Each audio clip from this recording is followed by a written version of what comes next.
Alright, so welcome everyone. We are going to be playing what is an extended exclusive demo of Tavern Talk. I was given the opportunity, thanks to Future Friends Games, emailing me yesterday and saying, hey, we can give you exclusive access to this extended demo. The regular demo is out on Steam right now, but I believe they said this demo doesn't go live on Steam until June 10th. Now the full game will launch on June 20th, so I hope you guys will look forward to that. It'll be part of the Steam Next Fest coming in June. But I was like, I saw that, it looked cute, and I was like, yeah, absolutely. Like, you know, cute demo and everything. It's perfect for our Friday lineup, so I wanted to go ahead and do that. Show this off to you guys, but it looks super cute, and I hope you guys will like it. Let me see if this, I think it should have a controller. Yeah, perfect. Perfect. But Tavern Talk is basically how it was described to me. A mix of coffee talk and Dungeons and Dragons. It's a visual novel. You run a tavern in a fantasy world. Developed by Gentle Troll. It's going to be arriving on PC and Mac via Steam on June 20th, with Switch to be confirmed soon. So that's very cool. Yeah, I remember seeing it here and there with like really cute stuff. I shared the trailer with you guys in the Discord and all that.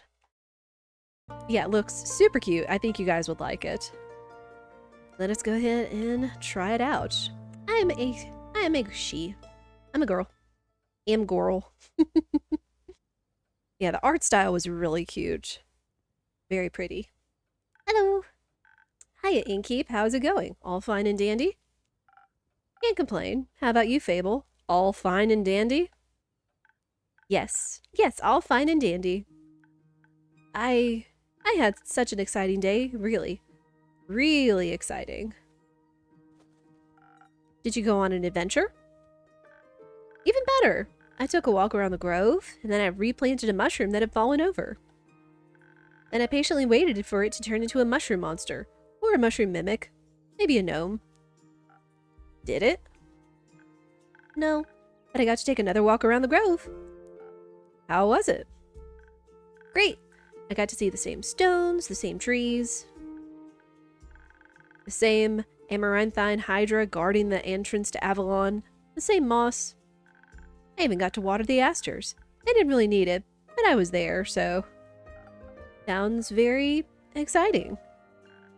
Who am I kidding? My life is as exciting as a roasted nut. Nuts are healthy, very thrilling in sauces or as a snack. There are various types of nuts. Walnuts, peanuts, hazelnuts.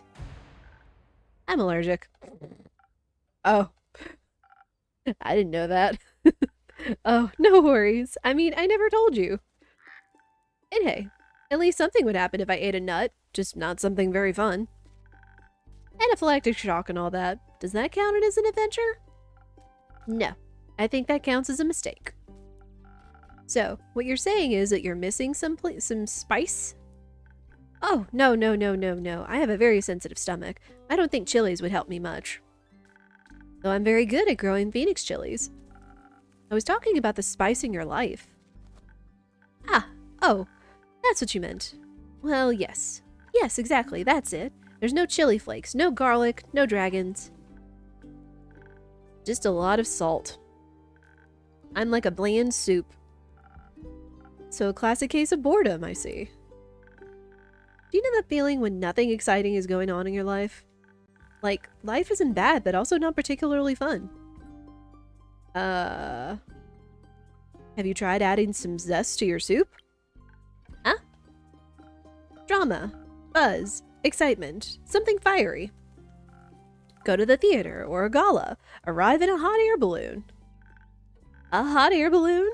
Don't they fly up really high? Yes, I think that's the point. I'm afraid of heights, and of people, and of actors. But apart from that, I'm trying. I tried singing, but what is singing if not the telling of a tale? How can I sing of things if I never lived through anything? What do you mean? Well, day in, day out, I live in the same green soup of routines. Sure, I have my forest and I look after it, but I want to get out there and see something. Like, for example, Excuse me. Listen to the song I started writing. I wish to be a hero, slay mighty drakes. I wish to be a pretty nymph resting by the lakes. A pretty nymph? That's pretty daring. Of course it is. That's the point. Finding them enjoying themselves in the water. The sun shining through the treetops, making the stream glisten in fragmented light, a divine beauty. I would love to sing about the exciting magical things I encounter. But to be honest, the most exciting thing in my life is coming to your tavern and discovering new drinks. Not a lot of songs you can write about that. I wouldn't mind a jingle. I'll think of one. Can I mention nymphs? I'd prefer if you didn't. Okay, maybe one day I'll get to offer them their own jingle. In the meantime, can I offer you a drink? Yes, I'd love a drink. The usual? Yes, please. That means a swift strike, in case you forgot. Thank you for the reminder, Fable. It's my favorite. It always makes me feel like a feather-light nymph floating on the waves of a sunny lake. Do you want to be with a nymph or be the nymph? Both? But mostly I want a swift strike. Message received. Although? I was wondering. I've been coming to your tavern for so long and I still don't know anything about how you make your drinks. Could you show me? Yes, tutorial. Really? Yes. What should I do? Do I need to put on an apron or summon a familiar? How do I summon a familiar? Just follow me. So this is what it looks like back here. Hello, Andu. Our cute little dragon pet. Careful, I haven't fed him yet. Where do we start? Well, usually I start by figuring out what my patrons want. To make sure I don't forget what they ordered, I take notes in my journal. Let's have a look. Oh, you pinned my order. I did. If I want to look for specifics, I check my detailed notes. I do keep a log just in case. When I'm sure I know what was asked of me, I browse my recipes. Can't you just freehand mix something to see what sticks? No. I like to mix and match for a more varied result, but the right balance is crucial, so I stick to my recipes. I feel when the player might be the unseen familiar. I mean, we are an Innkeep. How are you, minstrel? Yeah, Andu is adorable, and I heard that when they updated the demo for this, they gave the ability to be able to pet the dragon, so... When I've settled on one, I can use the chalk to draw it on the board. What if you pick the wrong one? I can either erase it with a sponge or just pick a different recipe. My ingredients are stored in the 5 bottles on the right. There's dexterity, intelligence, defense, strength, and charisma. I think dexterity sounds the tastiest. I had a feeling you might say that. If I mess up or want to redo my drink for another reason, I can simply feed my mistakes to Andu. Once I'm done, I ring the bell to activate the primordial vortex. Actually, I don't need to bore you with the magical details. How to Pet Your Dragon hashtag sponsored. I mean, I did get exclusive access to this, so just not to the extended demo. The demo is out there, so just try making a drink. You've got this. Ooh, we're old.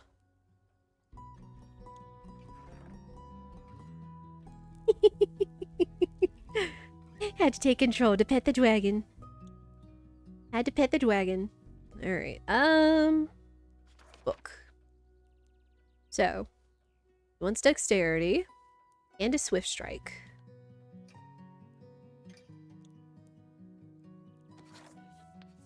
Here we go. Alright, so swift strike has a lot of dexterity. It also has some defense and some intelligence. I just woke up, but things seem decent here. Good. I'm glad. Things are good here too. Not bad.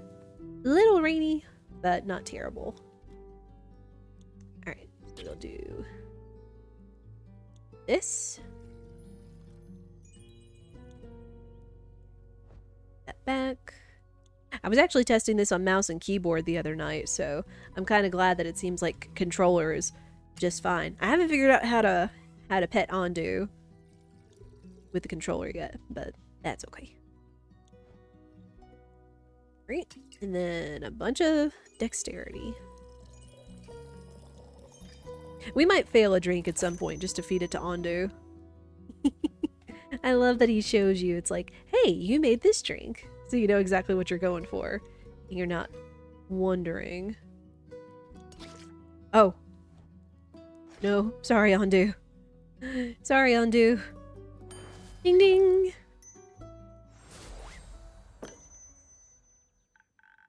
Wow, it actually does teleport. We'll make a drink for Ondu at some point. Of course it does. What do you think was happening? I thought you were just very good at sleight of hand. I see. Well, give your creation a taste. That's delicious. I made that? You made that. Thank you for showing me the ropes. Thank you for your enthusiasm. These adventurers you dream of, aren't you scared they'd be the end of you? Maybe, but how would I know if I never try? Do you actually want to try? Well, yes, I want to tell great stories, but... But what? Never mind. Hi. I've also got my own drink, which is just basically strawberry. It's a different strawberry green tea, so it kind of looks more green, kind of like our Swift Strike, as it does. But, cheers.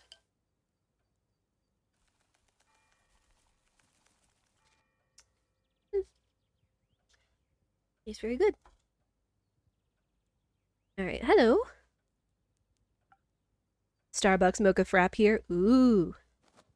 Very nice. How can I help you? A drink. For you? Right. What kind? Drinkable. Very specific. Thank you. How about a spoken heart? Some charisma wouldn't hurt. Sure. Whatever. Alright. So, charisma, spoken heart.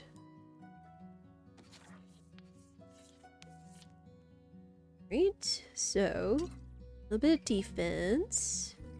Alright, let's make a...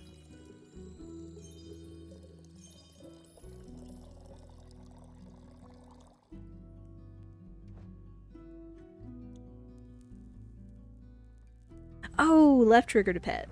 Here we go. Gotta give pets. Take a sip every time a character drinks. I mean...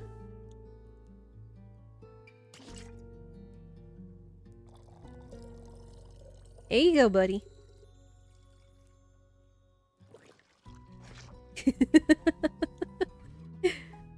And there's a drink for Ondu. Alright, so defense. Attack. I love how pretty these are, my goodness. Attack and charisma.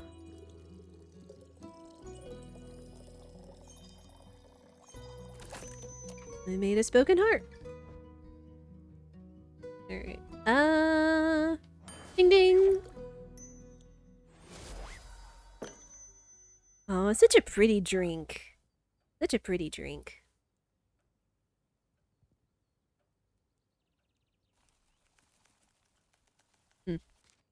This should be digestible. Even tasty. Thanks. Almost washes away the memories of that banshee haunting the lonesome lagoon at night. And her bone-shattering song of sorrow. Almost. Bye! Alright. The brooding type, I see.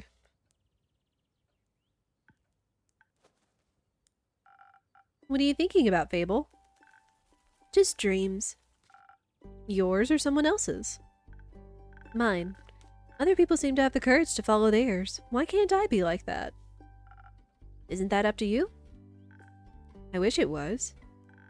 My brother says my dreams are a fool's errand, that I'm running away from where I belong.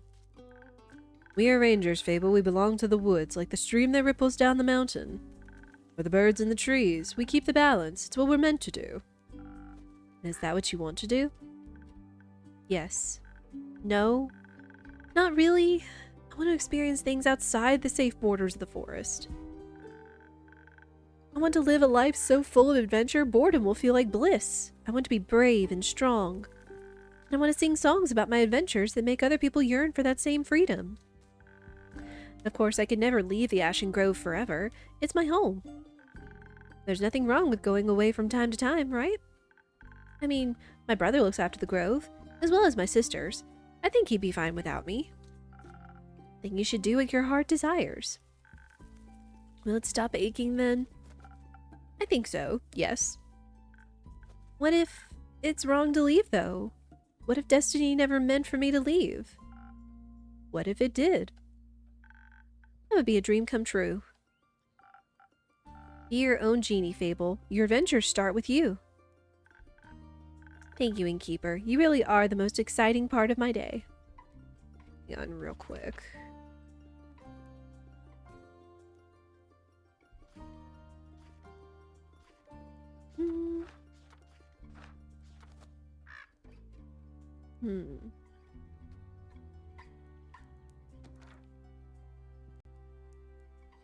Oh, here we go. I was wondering if it might have been. Oh no, not Deutschen. Not sprechen Sie Deutsch. Here we go. I might turn it up just a smidge because when I was testing the volume, it was only on the menu screen, but I think we found that sometimes menu screen music tends to be a little louder than the rest of the game. I want you guys to be able to hear it because it's comfy. Just let me know if it's too low. There. Thank you, Innkeeper. You really are the most exciting part of my day. Yeah, the art is so pretty of this game.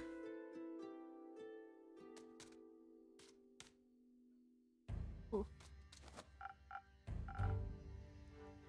Greetings, traveler. How may I help you? You own this establishment, Innkeep? Last time I checked. With whom do I have the pleasure? The name's Carolyn. You can call me Care, or Lynn. I couldn't care less. Nice to meet you, Care. Lynn, what can I do you for? What can I do for you? Perhaps something to drink? Do the thing with the quests, right? So they say. Do you want one? You can have a look at my notice board. No. No quest for me. But I may have one for you, or your notice board. Tell me more. Heard of a werewolf making trouble up in Tregerin, terrorizing farmers, tearing sheep apart, the whole program. A werewolf? That's news to me. Listen, me too. Didn't see one in almost a decade, and that was far south in Arove. I'm wondering if it's the same one, just moving up, like a nomad. I thought the werewolf hype died along with that one romance novel. Ugh, you mean the one with the vampires? Think so. Nah, that just split society into two camps. Team werewolf or team vampire. Oh no! The game acknowledges Twilight. Which one are you, Innkeep? Werewolf. Is it the fur or the pecs? No. Neither. Questionable experiences with the other camp, more so. I'm itching to ask for details. Don't. How about you? Wouldn't you like to know? Yes, that's why I asked. Keep guessing. Has anyone ever told you could pass as a werewolf? Oh, yes. All the time. At least twice a day. Only downside of looking like a wolf is getting mistaken for one. I see. Is that why you don't want to take care of the werewolf yourself? Yes. No. I'm just afraid he might look a little too much like my Uncle Dragon. Would feel bad slaying that fella. You know, hunchback, hairy, crooked teeth. Is that a werewolf or just Uncle Dragon? You can't tell. Same fate befell Aunt Olga. I'm sorry to hear that. Nah, that hag had it coming. Dang. Never fall behind your grooming schedule, or before you know it, the next wannabe Von Helsing will strike you down with a silver arrow. Did the Von Helsings also hunt werewolves? Don't know. Don't care enough to check. Either way, that's Southern Werewolf, yeah? Right. Anything else that might help others get done with it rather swiftly? Fetch. Pardon me? If they get into a dangerous situation, they'll just have to start playing fetch. That works? On any dog, trust me. Good to know. Thanks, Lynn. It's not that hard. Either Carolyn, or Lynn. Gotcha, Lynn. Alright, Chief. You got a name, or is it just Innkeep? Just Innkeep for now. Playing hard to get, I see. Well, Innkeep, then before I venture on, you've got a drink for me. Of course. What would you like? I'll take something powerful. Something with a whole lot of strength. And don't you dare give me any of that watered-down muck instead. Alright, Lynn asked for something strong. Alright, this sounds good. I guess I haven't been reading the descriptions of the drinks either, which is kind of small on there. Southern Brawler. The Southern Brawler is the perfect combination of offense and defense, dominated by the picante aroma of Ignis. This drink is served fiery hot or ice cold, depending on the kind of fight you're looking for. Sounds right. Alright. So, it's got a whole lot of strength. I really like the look of the bottles. Because, like, you look at them and they just look like it. I mean, heck, even the stopper for this one. Watch it when I pull it out. It's a little dagger. Or, like, a little mini sword stopper. It's so cute. Again, I'm a sucker for cosmetics and details. Y'all know this. Okay. A little bit of charisma. And a little bit of defense. And we made a Southern Brawler. Thank you, Andu. Ding ding! I love how Andu's eyes glitter when you pet him. A drink with 0 water, as requested. Not bad. Just what I was craving. Thanks. Where will you head from here? Perhaps back west, through the Ashen Grove. Got some business to take care of.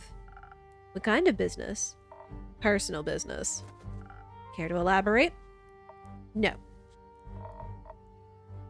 Excuse me, but you won't stop asking until I do, will ya? Amused by the reappropriation of the attribute star chart as a magic potion meter? No. My cousin claims your crops are being stolen by undead snails. Obviously, I'm pretty sure she's hallucinating. But I did hear some folks complaining about an undead uptick in the west, so might as well humor her. And make sure she hasn't turned into an undead snail herself? Something like that. It's odd, ain't it? Resurrecting the dead. It's certainly unconventional. That's one way to put it. I think there's not much use digging up the past. It's just going to open wounds you stapled shut. Or eat your face. We can't have either of those now, can we? Ooh. The past haunts everyone willing to listen. Would you mind talking like a normal person? I ain't exactly up for philosophizing. You started this conversation. Mike! Thank you so much for the resub of 26 months. Continue to enjoy your ad-free viewing, sub badge, and cute emotes, and thank you so much for the support. Howdy. And I'm ending it. Alright, well then. If you find any more rumors from me or need aid, don't shy away from coming back. I'm more of a lone wolf, don't do groups, but sure, for more work, I'll be back. I'll be waiting.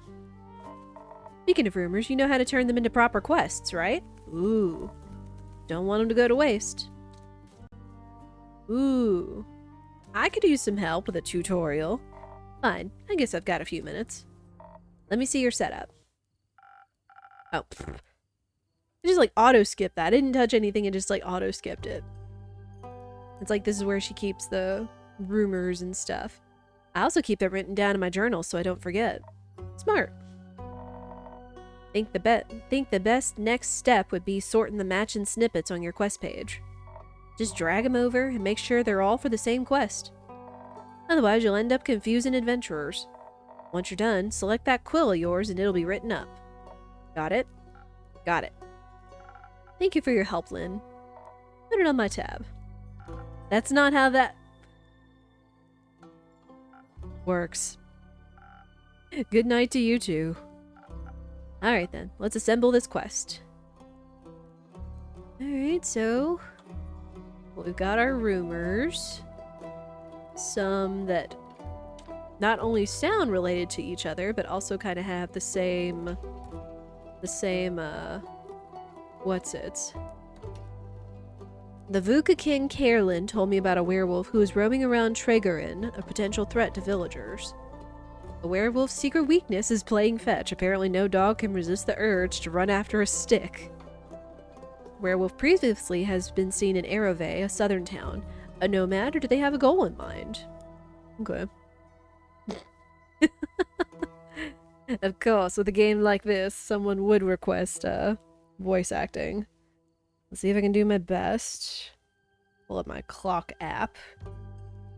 And thank you, I do appreciate that you guys somewhat like my voice acting. See if I can do it justice for this game. So, 5 minutes on the clock. Get another sip of my strawberry tea.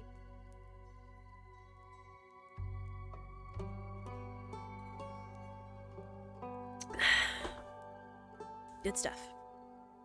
Alright, yeah, these go together. So.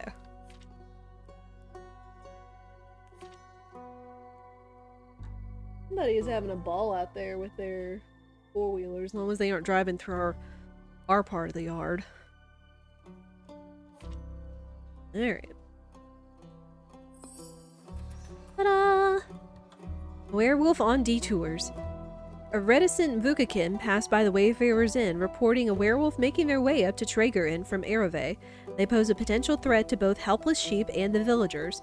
Apparently werewolves love playing fetch. Are you brave enough to take on this quest and save Tregerin from this werewolf mayhem? Innkeep. Alright. Gotta feed on, dude. Gotta clean up. And settle down for the night.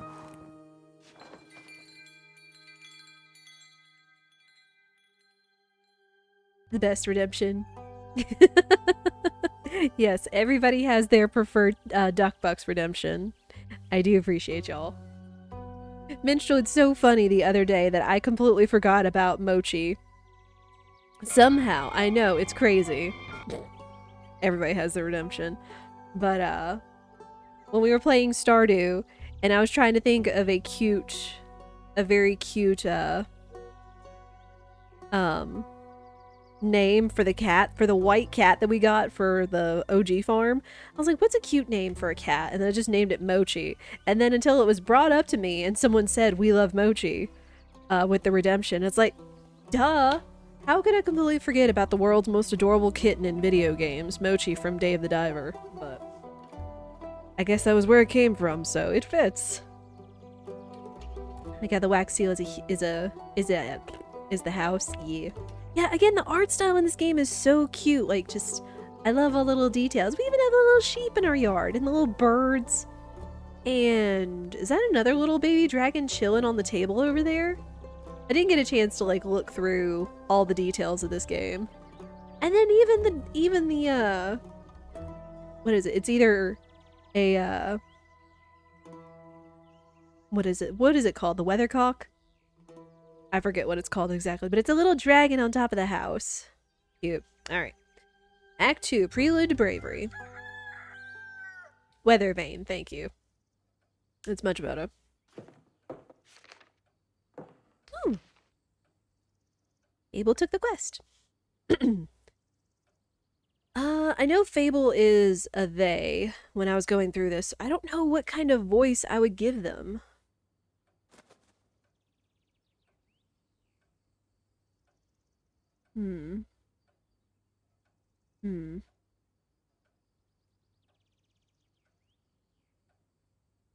I guess I'll try to sound sorta neutral.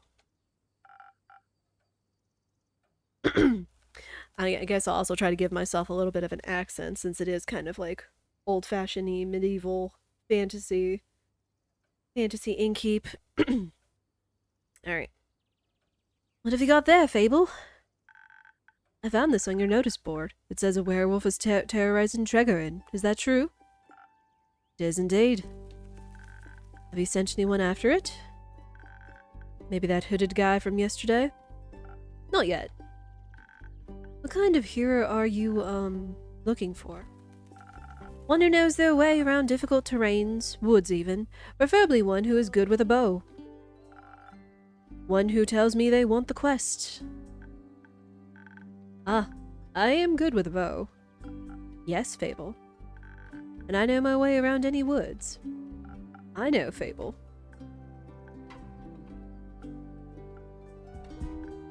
And? Maybe I want the quest. Just maybe? No, not just maybe. Since yesterday, all I've been able to think about is you telling me to follow my heart. And then I step into your tavern and the quest practically jumps out at me and I think, hey, here's a start for an adventure. It's near a forest. You know forests. You live in a forest. And werewolves are basically just normal wolves but slightly scarier because they are also human. But you've talked to humans before. And you've got silver arrows for your birthday last year and they're just collecting dust in your room. And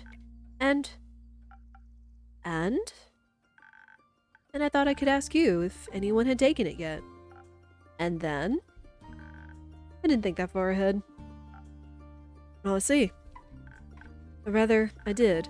But then I thought, what if I take the quest? Then I have to go on that quest. And I have to fight the werewolf, or talk to the werewolf, which is worse. Because what if the werewolf doesn't like me? And what if I try to shoot it with my silver arrow?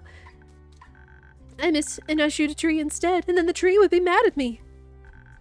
But it wouldn't really matter, because I'd be dead, because of the werewolf. That took a quick turn. Maybe I should put the quest back. Fable? Yes? Do you want to tell me to take the quest? Do you want me to tell you to take the quest? Maybe. I can't make this decision for you. Neither can I. Whenever I have to make a difficult decision, it's like I freeze in place. Mood. And suddenly I'm unable to move until someone makes the decision for me. Like a slime. A frozen slime. A frozen slime that can't move. I've met slimes less anxious than you. You've met slimes. My tavern is open to everyone. Oh, right. What do slimes drink?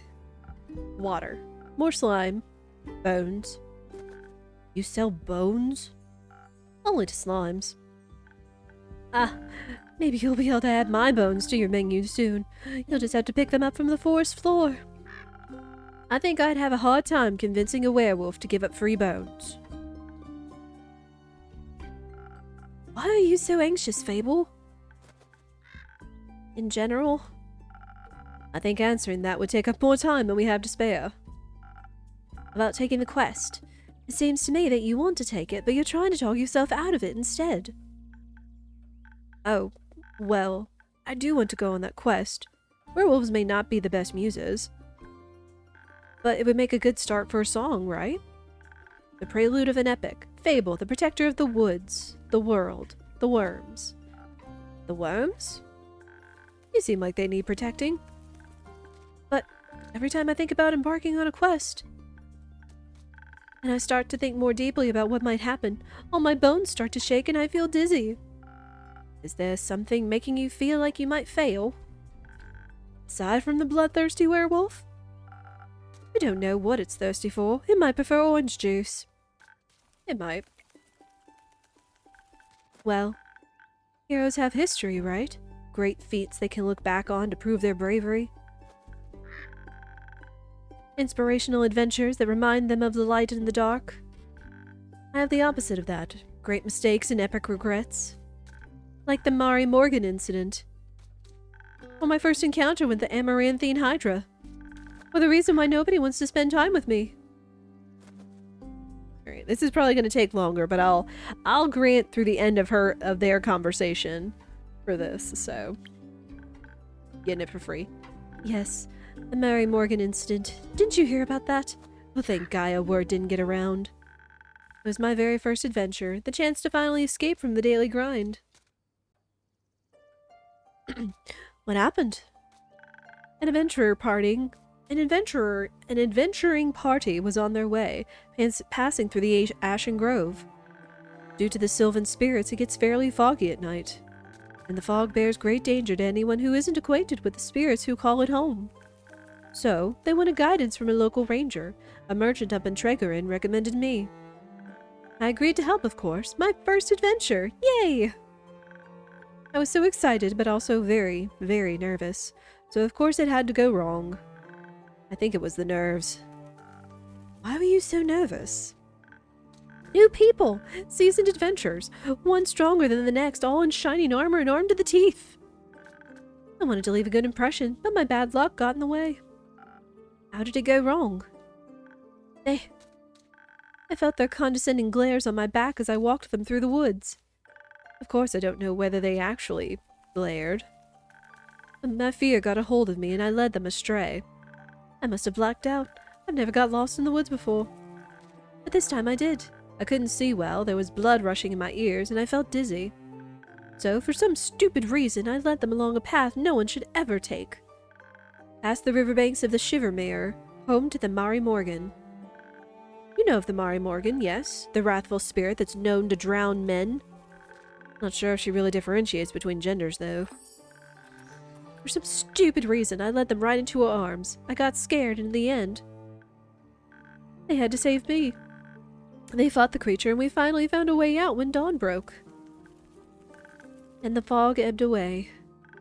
I couldn't look at them for the rest of the journey, and I silently bid my farewells when we reached the other side of the Ashen Grove. I was too embarrassed to speak. I'm sure I'm still the laughingstock of every one of their gatherings. I'm never supposed to set foot in the adventuring world again. To be fair, it could have been worse. I could have led them right into the arms of the wyvern chimera that resides in the quagged mangrove. They say it has a taste for adventurers. But you didn't. But I didn't. First encounter with the Hydra. Well, just a day after it arrived to guard the portal to the Dream Plane Avalon. I wanted to be polite and neighborly, so I brought it some homemade biscuits. I burned them a little in the oven, but I thought since it has fire breath, it wouldn't mind. So I approached the amaranthine Hydra, and I have this whole speech prepared about how I'm looking forward to having it around, and how its green scales match my hat. It was so tall and intimidating, I forgot all about what I wanted to say. So I just set down the biscuits and smiled awkwardly. It looked at my biscuits, and then at me, and it said, "By the rivers of the stars stands a man who reads the firmament's past. Some things are as sturdy as the gilded ice. Some things as changing as Leviathan's sea. All chimeras hate mice, all hydras love tea." I thought to myself, wow, the amaranthine Hydra has given me a riddle. A quest. Maybe this shall be my first adventure. But I couldn't figure out the answer, so I left, and I tried to solve the riddle for 3 days. I was too ashamed to step foot in front of it again, lest it know that I was not worthy of its wisdom. But then I couldn't take it anymore, and I ran back, apologized, and begged it for the answer. Turns out, that's just how it speaks. It wanted tea. Did you get it some? Yes. Hydras love tea, I suppose. Someone should have told Hercules that long ago. Then you completed its quest. 3 days late. If it had needed an antidote, it would have died. But would-haves are about as useful as an antidote when you haven't been poisoned. They change nothing. I suppose you have a point. Why does no one want to spend time with you? Because I'm unlucky! I'm unlucky, and whenever good things are supposed to happen, I ruin them. No matter how easy things might be, nothing seems easy enough for me. Imagine there's one nail sticking out in the whole kingdom. Everyone would pass by it except for me. I'd get caught on it and rip my coat. Did that happen once? Once? I wish it had just been once. Seems like my life only follows the path that's most embarrassing. Or dangerous. Or dangerously embarrassing. The curse of ill luck follows me wherever I go, like an adventuring companion who secretly wants to kill you. No one wants to hang out with someone who naturally attracts bad things. You're too harsh on yourself, Fable. Am I? See, just last week I wanted to gather fresh flowers. The daffodils are blooming and they make for a nice bouquet, you know? Or hair accessories. They always calm my anxiety when I have them around. But me being me, I confused them with their evil twin, the Weeping Amaryllis. Now guess what I spent the whole day afterwards doing? Weeping? Like a baby, all day long. When I plucked them, they released their spores and I started crying.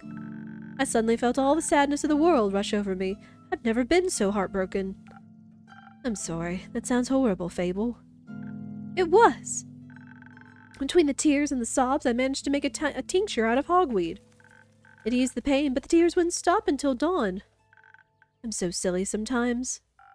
There's nothing wrong with picking flowers. There is if they're the wrong flowers. Imagine if I had offered them to the adventurers, or even worse, the Hydra. That would have been so embarrassing. I don't think gifting others flowers to make them a little happier is embarrassing. And it would have made for a good story to laugh about together. I don't think they would have laughed about it with me, more at me. Maybe they would laugh with you, if you chose not to run away. You seem to assign a cruel sense of humor to people who haven't actually shown you such a thing yet. Not everyone thinks about you the way you think about yourself. That would be nice. Innkeeper? Yes? Do you like spending time with me? Yes, Fable, I do. Really? Of course. Seeing your face in my tavern brightens even the cloudiest of days. Please never stop coming around. I won't. You make me feel a lot less alone. Thank you. That's because you're not alone. Not as long as my tavern and I are here. You better not go anywhere. I'm planning on it. Anyhow.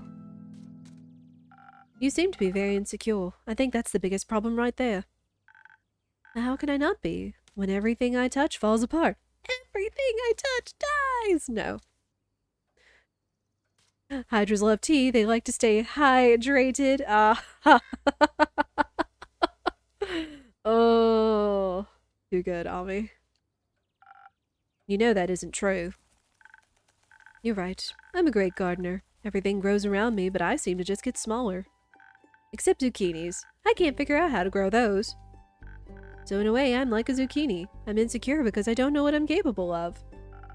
You'll have to find that out then. Like, on a quest?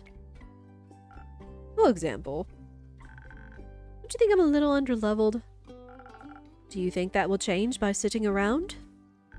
I guess not. Someone has to help those people, right? What if I don't and then no one else comes around?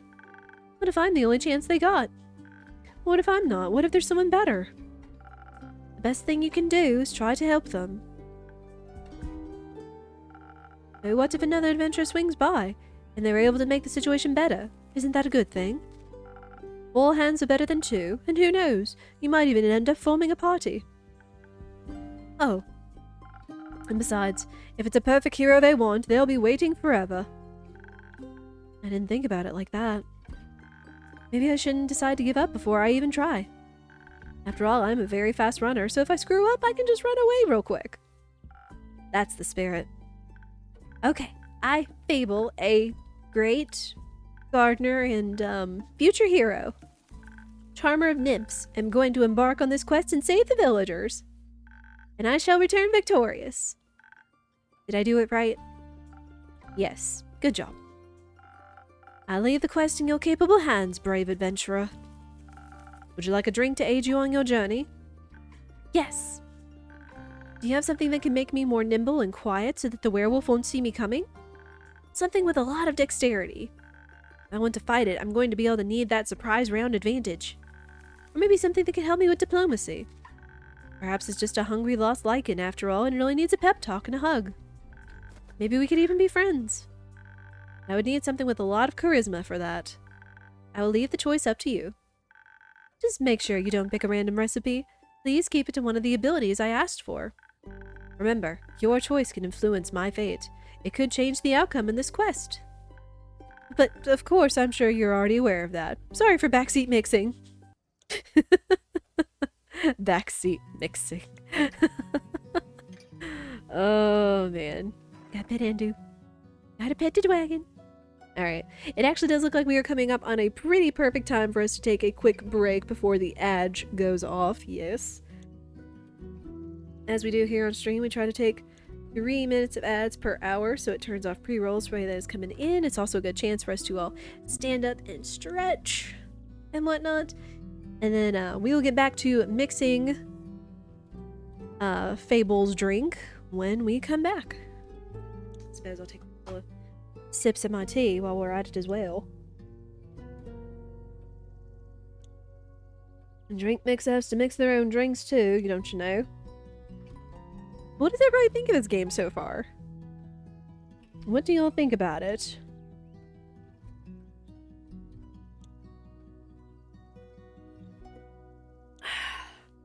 Good tea.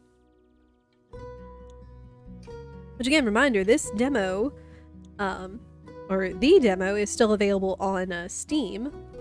And I do believe Future Friends Games told me that the extended demo that we're playing right now will come out on June 10th, and then the game will come out in full on June 20th. Just as a reminder. Hashtag not sponsored. But yeah, super cute. Really liking the art style. And just kind of the dialogue and delving into everybody's lives. Just kind of being the innkeeper. I mean, I know like with D&D, sometimes like, you know, the innkeep or the bartender or the NPCs kind of fall to the wayside as the party just kind of does their own thing. So, we will see. It's cute. Enjoying it. Like the dialogue. Interesting game so far. Cute characters. Yeah. We will see more.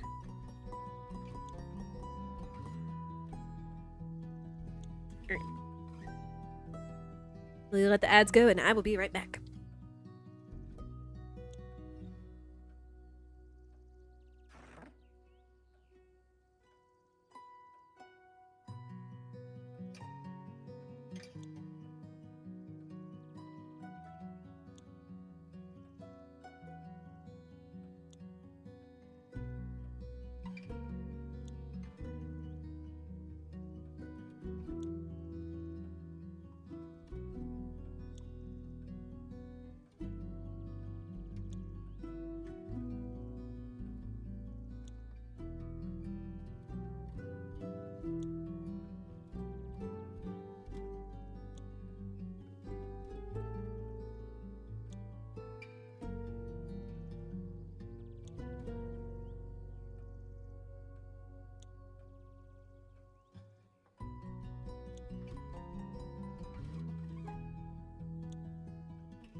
Just about perfect timing as the ads are wrapping up, so thank you everybody for your patience.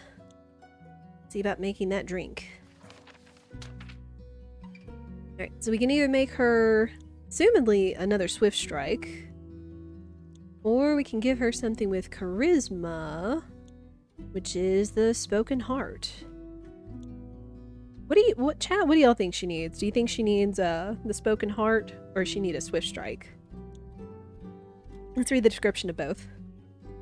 Spoken heart. Sweet and sparkling in taste, the spoken heart will bring your deepest feelings bubbling to the surface. Your newfound sincerity, confidence, and many heartfelt words will work wonders in boosting your persuasive abilities. A charismatic boost great for bards and emotionally repressed individuals. Let's see, a swift strike. Be a leaf on the wind with a swift strike. This must-have for any dexterity-devoted adventurer grants you agility, speed, and remarkable accuracy. Oh, and a tasty drink. With an order this delicious, you'll exceed any dwarf's kill count in no time.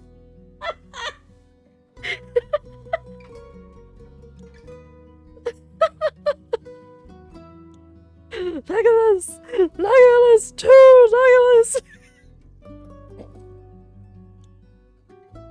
I'm loving some of the references this game is making. Oh my gosh. Oh, it's fantastic. Oh man. I almost want to make her a swift strike just now because of that concept, but either way. But either she wants a charisma, or they want charisma, or they want a dexterity. Charisma boost might fit her character more, yeah. I'm so glad I'm reading these descriptions out because they are amazing. I honestly accidentally overlooked them while I was testing the demo myself the other night. Oh, it's fantastic. Everybody agrees with charisma? Charisma it is. Alright. So... we get a little bit of attack. A little bit of attack. The defense.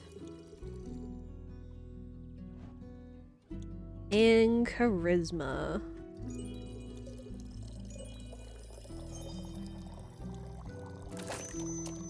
We have a spoken heart. Do we want Fable to lean into their bardness or branch out into adventurer skills? Yeah, bardness. Absolutely. So Pit, Ondu. Fable looks like a bard. They kinda do. They kinda do. Plus I know Fable tends to really order the swift strike a lot, so, you know, gotta give some variety. This should do it. Thank you. I feel much better. Braver. Farming. No, wait, that sounds like I'm tending to a farm. There are a lot of farmers in Tregorin.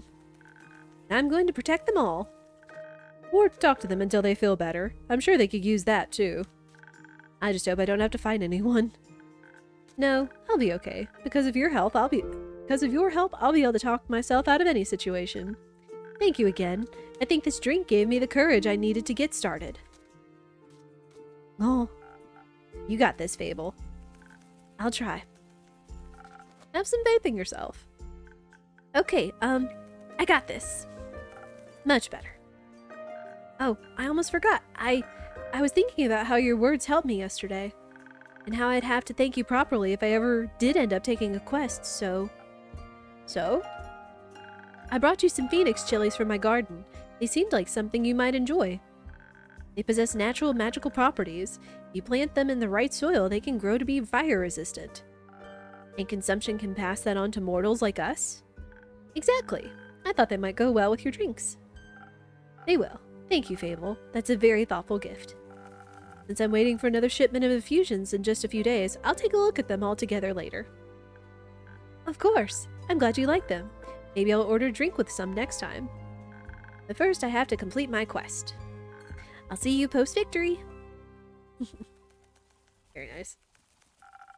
I hope Fable will be alright. I wonder what path their fate took. Maybe a zesty one.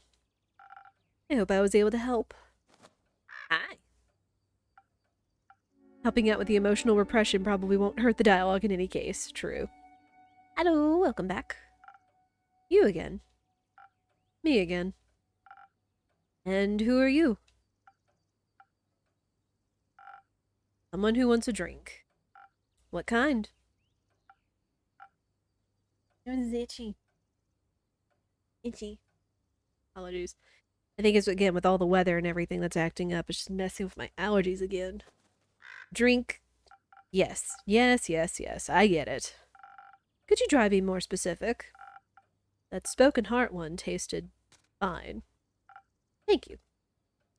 Well, I guess we're making a lot of Spoken Hearts today, so...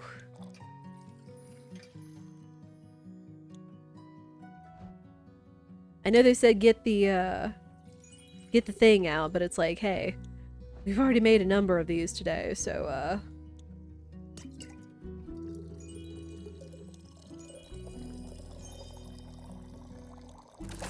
a Spoken Heart by Heart, so. Undo pets. This person should tell the world the secret of their hair bounce. True. Ding ding. There you are. A Spoken Heart just for you. Maybe it will help you find more words. Good attempt. Perfectly drinkable. Might make me come back for more. Might not.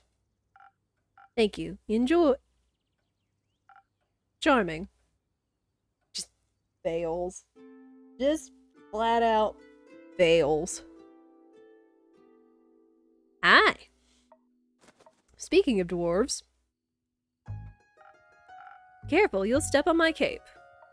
Oh, shush. Greetings, travelers. How may I help you? Ugh, not another one of these empty blabbers. Would you prefer a different line? Let's see. Hail and well met, adventurers. Would you like to try me drinks? No, that feels wrong somehow. I'd try the one where you just serve drinks quietly. I'm fresh out of that one, sorry. Thought so. You're planning to try and peer into my backstory? Probably. Ugh. I'm warning ye, I am very good in ignoring non-essential NPCs. Dude! Or ma'am! Why are you ignoring me? Not ye, the Innkeep. The Innkeep is ignoring me? Not in the slightest. Don't worry too much about him, he's a tad quirky. I see. That thing on your shoulder, is it quirky too? What thing? Ah, my cape. Your cape? That's not his cape. Someone got slimed. Yeah, they did. That green fell on his shoulder as a news, or what's left of it. And the rest of it is on you? Aye, pretty tough to clean off. May I ask how that happened? You just did. Maybe I can offer you two a drink in exchange for the story and your names? Yes, I love stories. Well then, may I have your name? No, but I shall tell it to you. May I have your name? No, but I'll tell you. Ha ha ha ha ha. I am Sir Alphonse Louis Frederic Duquette Dusang. It's long for Kyle. Kyle? Kyle. Well, Kyle, what kind of a drink can I offer you? Blood. Or if you're out, I would also settle for something that tastes like blood. Or looks like it. Red is my favorite color. I'll look for something with red in it. Well, I think we got a drink for you. Okay. Yep, gotta make the Southern Brawler. Pet undo. I keep the baby happy.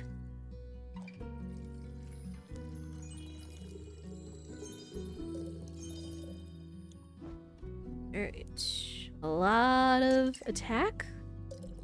A bit of defense.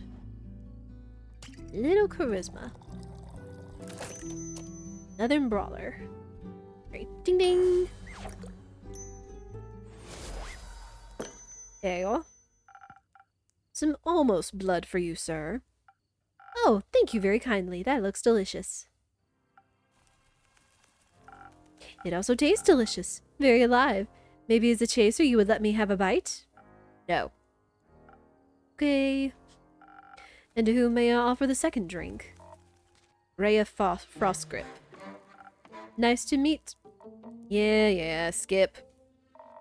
Just serve me something strong, something that feels durable, tough like a mountain on the caves of Ur. One of those frosted lagoons looks close enough. Coming right up. Hey, well. Alright. Frosted lagoon. Sounds right. Okay, now it's kind of the opposite of the strength one, so... Little charisma. Little attack. A whole lot of defense.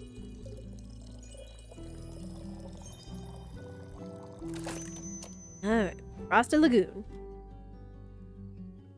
Thank you, Hondu. Alright, ding ding. Yeah, that smile from the vampire, my gosh. A taste of Ur, just for you, valued customer number 2. Oh, are you hitting the placeholder text? Let me try. I see you're many things, but not a liar. Tastes like a pile of rocks, just how I like it. A pile of rocks, huh? So, Rhea, Kyle, what about that ooze-filled story? Fine, guess you've earned it.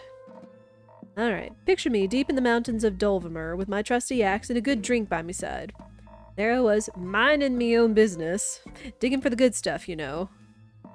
Hit a gold vein earlier and deemed myself the luckiest dwarf of all time. Had a real big old pile of gold.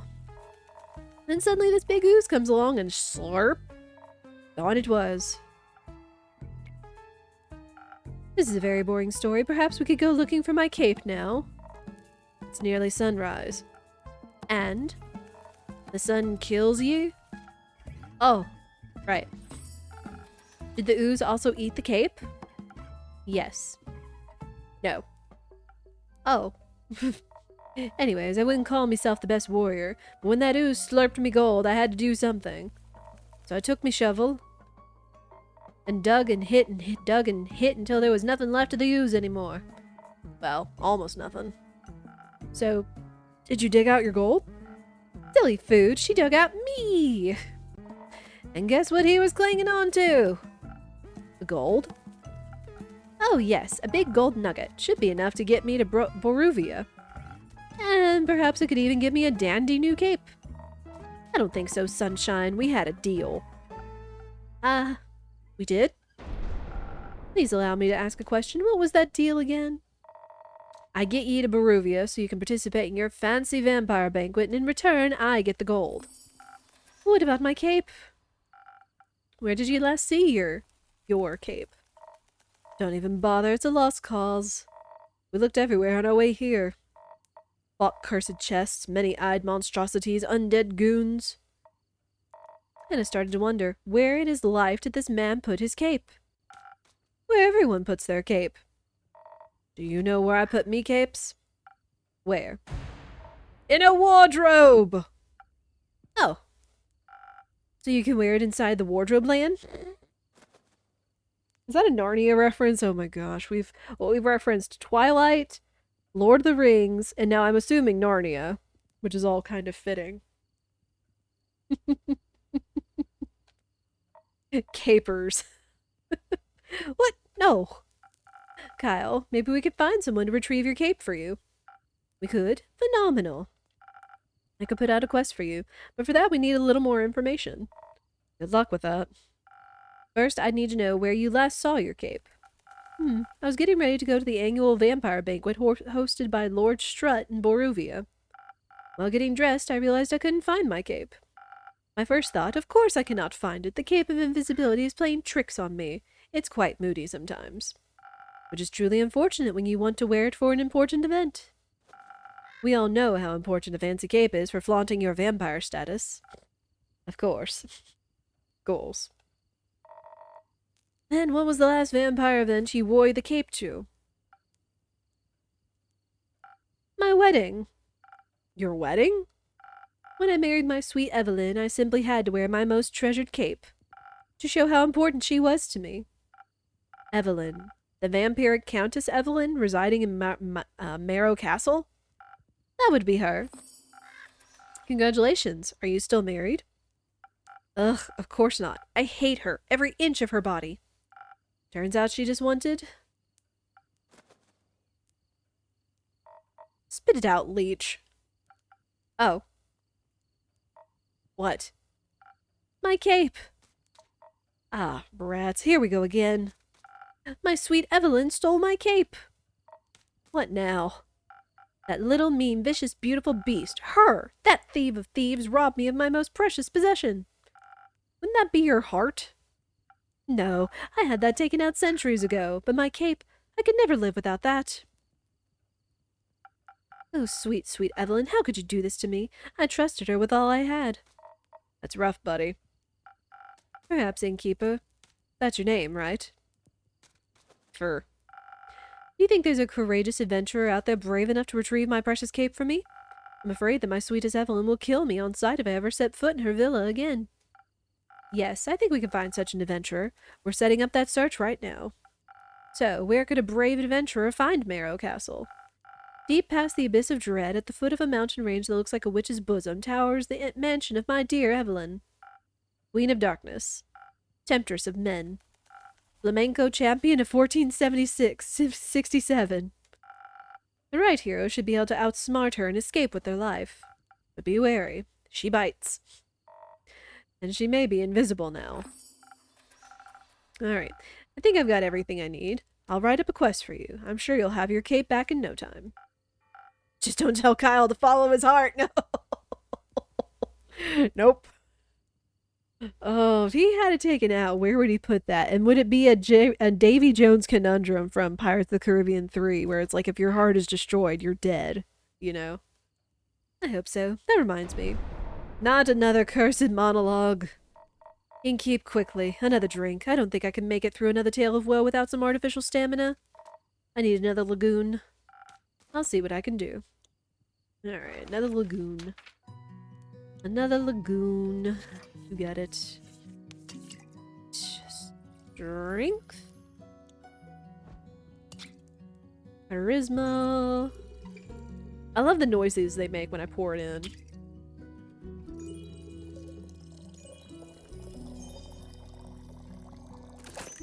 Alright, Frosted Lagoon. Thank you, buddy. Ding ding! There you go. Some liquid stamina for a valued guest. Let me try. You gotta try it again. I might even last till dayfall with this. Kyle, would you like another drink as well? No, I cannot drink now that I am consumed with thoughts of my love's betrayal. Oh, it ails me so. Everything ails you. The whole way here, you were complaining about having to walk. My bat form doesn't work like it used to. I'm out of practice and the slime weighs heavily on my shoulders. And my back is all itchy. By the dragons, could it be because you insisted on sunbathing? Oh, right. Innkeeper! Do you have a drink to protect me from the sun? Perchance something that would also moisturize my delicate skin? I'm afraid not. Oh. That reminds me, my Aunt Matilda used to harness the power of a chimera's saliva for sun protection. A chimera? A beast made out of several animals. Got 3 heads and all, made by the dragons to guard Gaia, likes to eat people for breakfast. I'm aware, I just didn't know its saliva could be so useful. Ah. If only I hadn't eaten that delectable bear chimera in the Scarlet Caves, I could have asked it for a sample of its saliva. I'm sure that would have gone over well. Actually, I think I might know where to find one. Really? Will you get it for me then? No. Oh. What? Why are you looking at me like that? Miss Frostgrip, dearest Rhea, perhaps we can alter our deal. Oh, nay, forget it. I ain't going. But nothing on me but a shovel and ooze goop. I'd be no match for such a beast. No problem. I can make it another quest for my trusted board. Kyle could pass as a Captain Hook cosplayer, he could. And when will it be done? Tell me, when can I walk among mortals in the glistening sunlight once more? As soon as a fearless adventurer picks it up, and succeeds. Especially that part. Splendid! Did you hear that? A quest just for me. Let's leave it at 2. Say, Innkeep, While we wait for someone to do his work for him, do you perhaps have a room for two? Possibly a room without sunlight. Wouldn't want Snow White to go up in flames over here. Sure thing. I've got a couple of barred up rooms. You can stay there. How much? You can pay when you leave. Grand. Seems like they gave you more personality than usual. Keep it up. Maybe you'll become a real girl one day. Thank you. Enjoy your stay. You too, tasty creature. Oh dear. Alright, what do we got? According to the Amaranthine Hydra, Chimera's hatred for mice is universal truth. Or maybe it just rhymed with ice. Who can say? Got that. Looking for similarities. Undead. One thing that stands a chance against the grueling curse of the sun is chimera saliva. Apparently, source Aunt Matilda, a vampire. The wyvern chimera resides in the quag mangrove. Adventurers beware, you might be on its menu. Ta-da! Until sunrise, deep in the quag mangrove resides a wyvern chimera. Its scales and claws are a valuable treasure to any alchemist. Its saliva even more so. As it happens, a certain vampire may be able to use the rare saliva to produce a sunscreen so effective that even he could walk in broad daylight. Is there any adventurer, or mouse, brave enough to confront the beast? The chimera, not the vampire, and bring back a bucket of saliva? Okay. Here we go. A quirky vampire is looking for his cape. He seems a bit confused. Wanted to go for a stroll in the sun.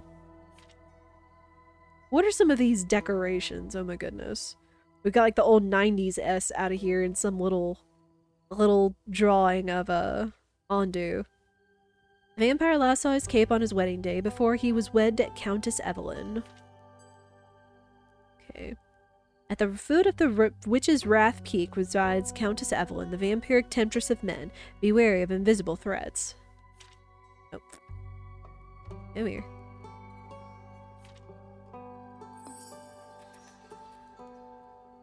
Hey there, Evelyn. On a mild summer morning, a senile vampire came to look for his cape of invisibility at the Wayfarer's Inn. After steady questioning, the innkeeper uncovered that he lost his cape at his wedding, where his ex-wife, Countess Evelyn, stole it from him. She resides at the foot of the Witch's Wrath Peak. Venture to the peak and dare to retrieve the long-lost cape, but beware, she might be invisible.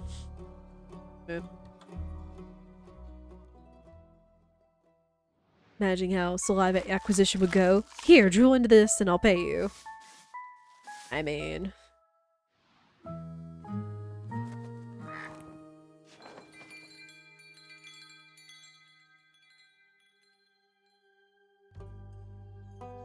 Alright. No. Said new friends and former enemies. Oui. My shipment of infusions finally arrived this morning. I now have access to fey crystals and frozen pine cones. Together with Fable's Phoenix chilies, I have 3 infusions now. I'll unpack them later when I have some time. I have a feeling they'll be of use soon.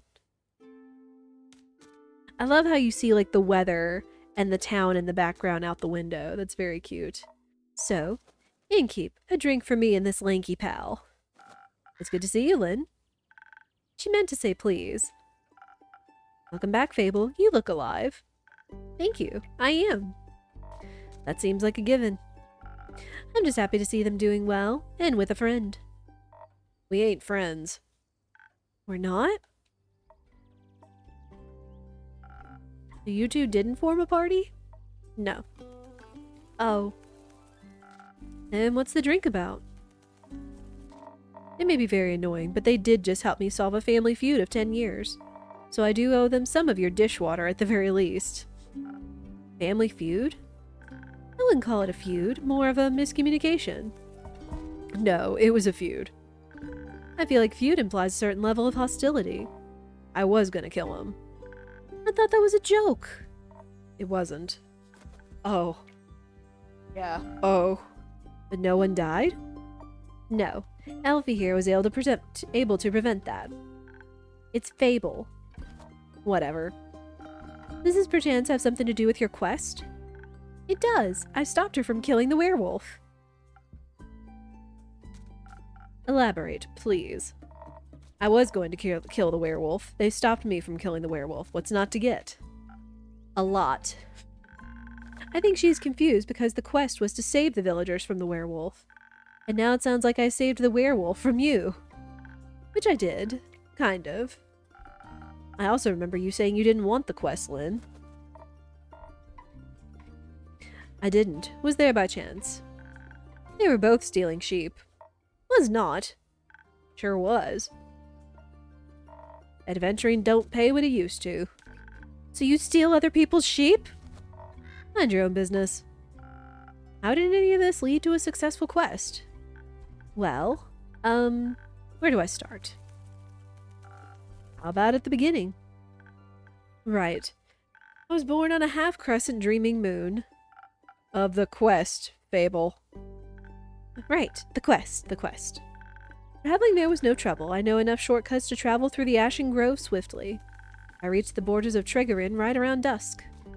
The Ashen Grove thins out around there, and you can catch a glimpse of the wide fields and vineyards, as well as see one farm after the other.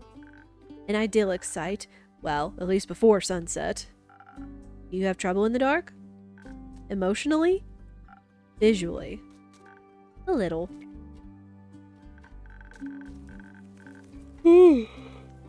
Excuse me. I mean, I reckon I can still see more than a human could, but darkness is darkness, and I am no owl. Shit.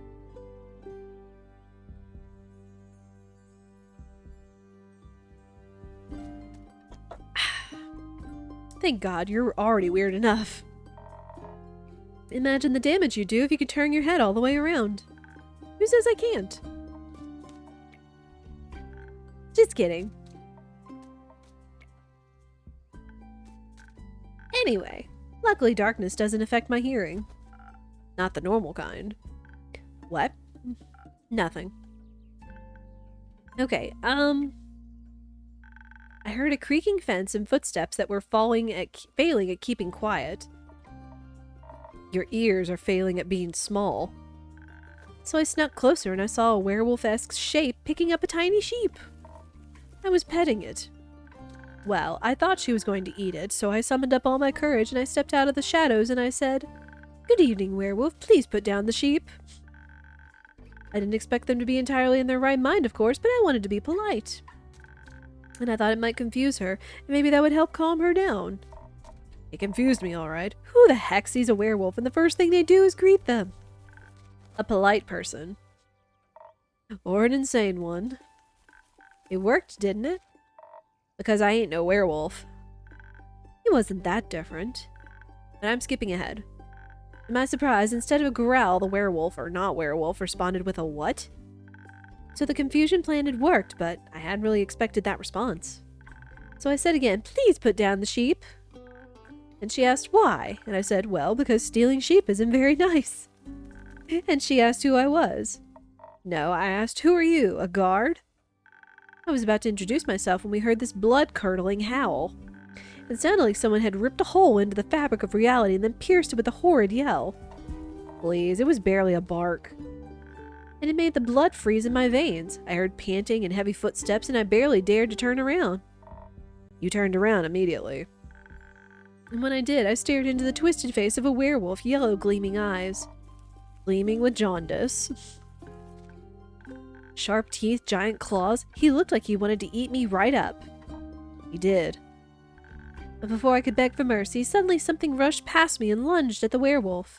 When I regained my composure, Carolyn and the werewolf were on the ground, fighting tooth and nail. And the sheep you were holding? Obviously, I set it down at that point.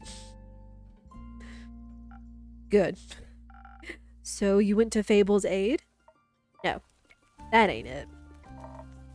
I noticed the wolf's flannel rags. They were blue, checkered, and had an uneven print.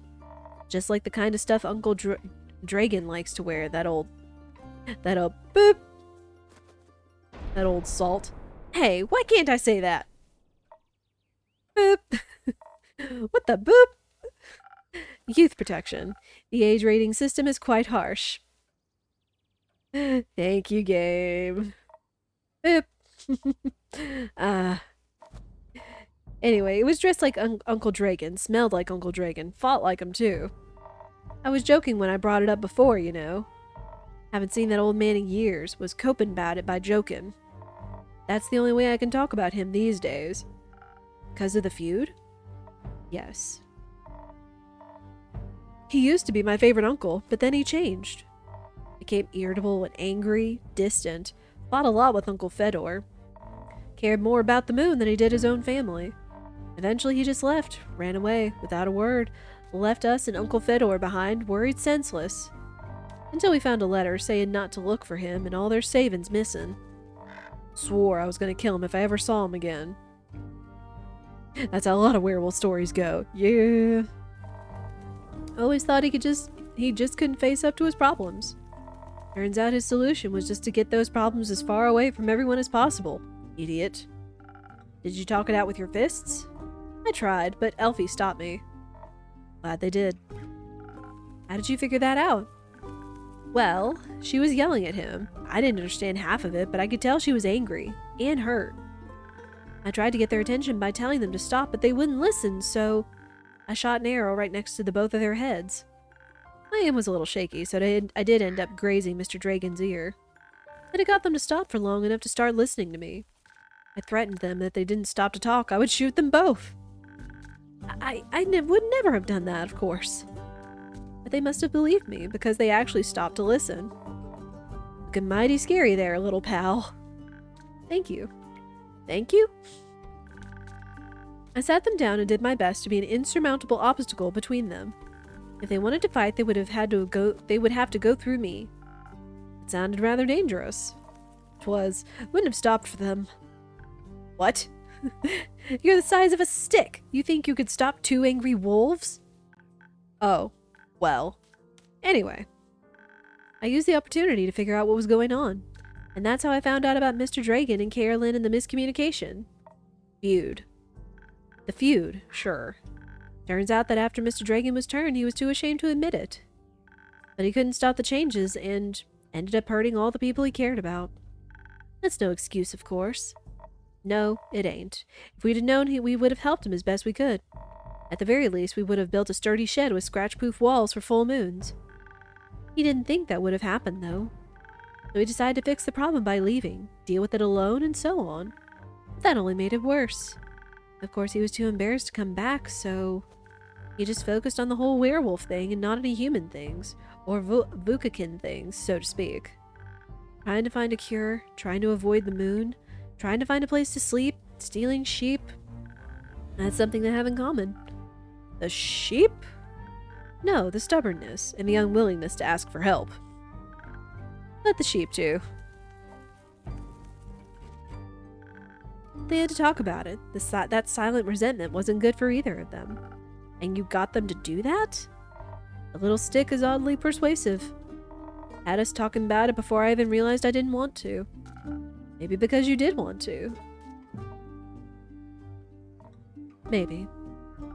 How did it go? Fine. We'll take some time to accept his apology. We'll have to see him change first, and apologize to Uncle Fedor and the rest. But it was good to see him again. Guess a hug did feel better than a great sword in his gut. Wonderful. Of course, there's still the problem with the whole werewolf thing. Idiot got so obsessed with a cure he can still barely control himself. We helped him realize that even a cure couldn't change what he'd done. That he has to accept he's different now and learn how to live again. Of course, it won't be easy. No change ever is. I learned that from you. We have a group of werewolves living near our settlement. A small community that enjoys the company of our warm trees. We play charades with them a lot, and they taught me about the phases of the 7 moons and the secret of the moon signs. That sounds like a bunch of boop. It's real. You're a crescent moose. We introduced Mr. Dragon to them, and they promised they would take him in and help him deal with his lycanthropy. That sounds great. It is. It's a happy ending. I wouldn't call it an ending, rather the beginning of something new. So the end of one adventure is just the beginning of another one? Exactly. I like that.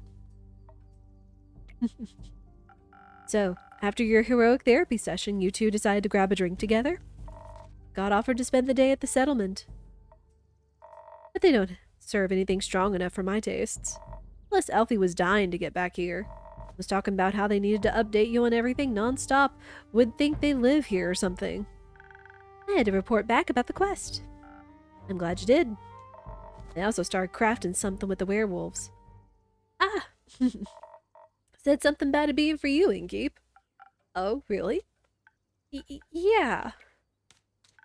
It's not finished yet, but I'll let you know, I promise. That wasn't hard, was it? Well. So, a drink. What can I offer you, Lynn? Surprise me with something that fits my brawn. By which I mean make me the usual. Strength never gets old. Alright. We don't serve empty glasses, okay. So she wants the Southern Brawler again. If Vuka Kin is a combo of kin and Vuka, the literal meaning might be along the lines of family of the awakened.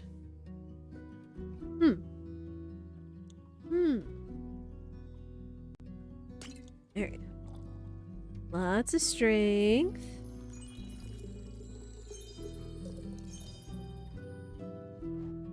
Lots of strength. Little charisma. And a little defense. Got ourselves a Southern Brawler. Me go and do.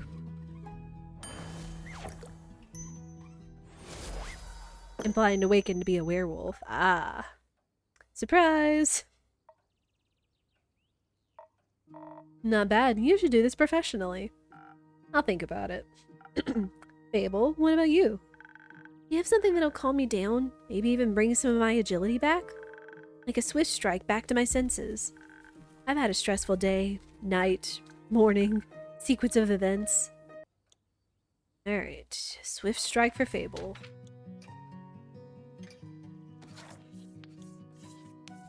That... Swift strike probably has to be the prettiest.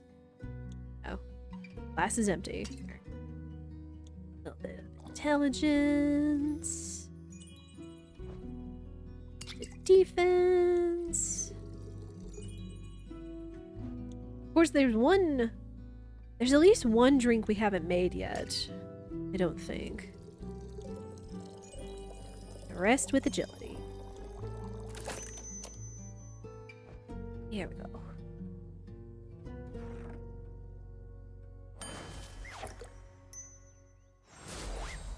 I wonder what would be the Northern Brawler. Don't know. Haven't done any infusions yet. Nope. We will, though. Here you go. Thank you. Wow, this is perfect. You look tired. Have you considered sleep? They do look like they're going to pass out any second. So do you. Maybe sleep is a good idea. Carolyn, do you have a place to sleep? I can sleep anywhere. It's a talent. It's depressing. I have a room available. You can stay there. Sounds good. How much? I'll count it as payment for your help with the quest. Fine. Later, Elfie. See you late. Tur. Are you heading home, Fable? Yes. I've been gone for a whole day. I need to get back and make sure everything is still growing correctly. Maybe take a nap first. Yes, that too. Did you enjoy your first quest? I did. It was scary and different from what I expected. And I didn't know I was so good at pretending to be charming. Have you considered that you weren't pretending? You did well, Fable. Thank you. I hope that wasn't my only adventure. I think this is just the beginning. That would be nice. You think I'm going to save the world one day? That's a very tall order. You're right. I'm not cut out for that. I didn't say that. I would just prefer it if the world didn't end. Right. And if it does, you're the first person I'd ask for help. Maybe you should ask Carolyn first, but I'd be happy to be second. We'll see. Let's hope we won't. I like this world, and you have a point. We shouldn't hope for such a calamity. I think this is just the demo, yeah. Even if it would make for a good song. Or a sad one. Or both. I'm going to head home now. Do that. I'll stock up on quests for you. I can't wait. See you soon. See you soon. I love all the little details just in the background. And again, like the day-night cycle, how the weather changes. Hi. Good evening to you too. Oh. This quest. He wasn't here yesterday. That is correct.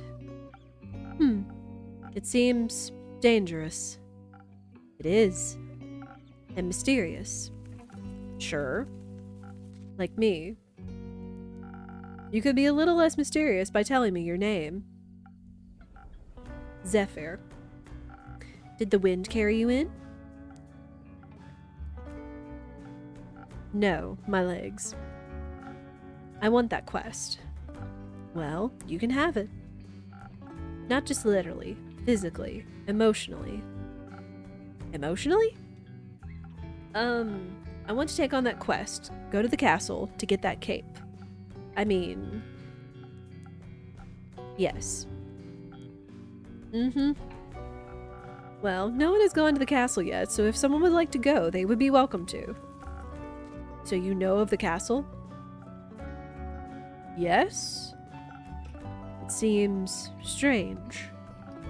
It is. A vampire lives there. I heard rumors, whisperings, of a strange, fiendish woman residing there. What a coincidence. Me too. Has she ever frequented your tavern? No, not recently. But she has? Once. At a vampire mixer. Interesting. So she was only here at night? Yes. Did you say she was unnaturally pale? No, she had a lot of makeup on. But below that mask. Sure, yes. We guess she looked pretty dead below that. What kind of drink did she order? Blood. You sell blood? Of course. Whose blood? Did you hear about wolves avoiding the castle? Really? All of them? Yes, she has a lot of werewolf traps set up, but all animals seem to steer clear of Marrow Castle. They say its doors are always locked, so nothing can go inside or leave. And anything that tries to merges into her land in one way or another. As a grave, a pile of decorative bones, dirt feeding rotting flowers. They say death clings to her doorstep like an everlasting melody. Sounds like a strange place. Like a tomb for something still alive. Or for a goth. Goth or vampire, she seems to be a thief. It appears so. Do you not sympathize with that? Thievery is an honorable skill, but it must be performed in secret. Or you're not worth the coins you pocket. Also, stealing a man's cape is just plain rude. I suppose. Only thing worse than that is stealing a man's hat. Not if it's cursed. Especially then. Point is, if you can't defend yourself from having your trophies reclaimed, you must live with the consequences. The consequences being you? Exactly. It definitely sounds like you know what you're doing. Of course I do. I am one with the shadows and the wind, gone before they even notice I'm there. You could easily swipe something else along with the cape, right? Certainly. Gold, gemstones, other treasures, whatever pays the bills. What about some interior decorations? Like what, for example? Just something to pretty up my tavern a little bit. Maybe something useful that also doubles as a decoration. Like a chair. Stealing a whole chair sounds a little too ambitious for your first quest with me. I prefer something smaller, like a little trinket. My walls are still a bit empty. Wait, you're being serious? Absolutely. A memento that once belonged to an eccentric vampire sounds like a wonderful addition to the tavern. I'll see what I can do. You won't be disappointed. Well then, I trust you to deliver yourself to her doorstep and the cape back to me, along with a neat little addition to my interior design. Sounds like I'll need a few stamps. Would you like some? No, too traceable. How about a drink then? I could do with one of those. I heard your drinks inspire transformations of great magnitude. Allow you to dip into parts of yourself that you weren't previously aware of, raise yourself up from your shadow. Say, what do you trade them for? Secrets. Secrets. I have many. Grant me one. I shall. I know this may come as a shock to you, but I was here before. Just yesterday. You may not remember because you barely noticed me in the shadows. I was so stealthy I spent hours just watching you from afar. That is definitely a secret. You cleaned a lot of glasses, served everyone with a smile. You looked so worried after the adorable green one left. Like you thought they might trip straight into a monster's maw. And you're swift with your hands and fast with the knife. Alright, enough secrets. You may have one of my renowned drinks. And some of my renowned infusions. In fact, I just got a fresh shipment today, was finally able to unpack them. Infusions. Intriguing. What vile magic do you have to offer? For purposes, I think you could benefit from either some fey crystals or a frozen pine cone. The frozen pine cones have absorbed some of nature's icy properties. They can help you form a magical frost barrier that will hurt those trying to harm you. The fey crystals hail straight from Avalon, allegedly. If consumed, they'll turn you invisible, eventually, and for a bit.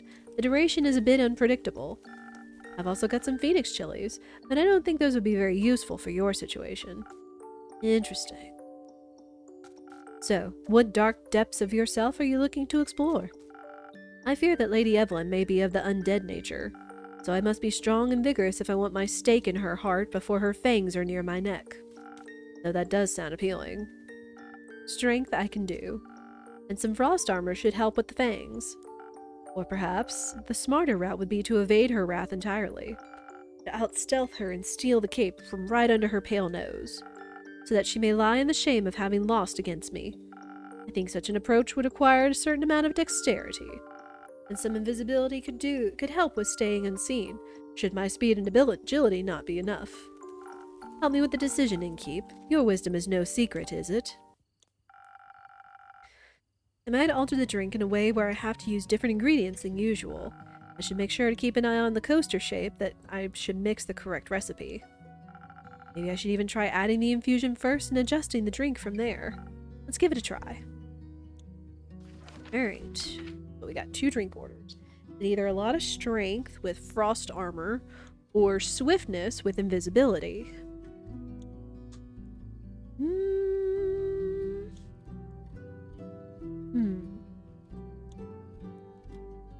What do you think, chat? Should we give them frost armor or should we give them invisibility? Because now we're going to be cooking with infusions. Which I guess this means he's either going to get a swift strike or a southern brawler. Okay.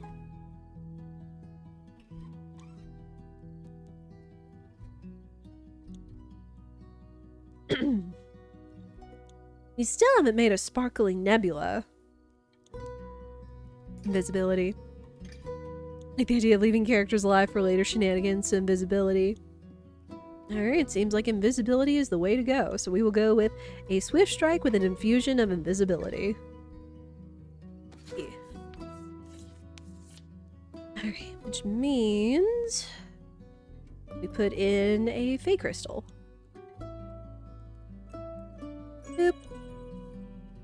Ah. So it already gives it some level by adding that. So I don't have to add any of the intelligence stuff. Interesting. Alright. Then needs a little bit of defense. Right. Then I guess 2 glugs of wait. Ah, poo! How did it put in 2? That wasn't right. Can I save this? Old.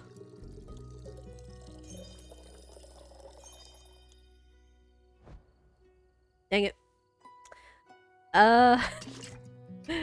Here, undo. Sorry, buddy.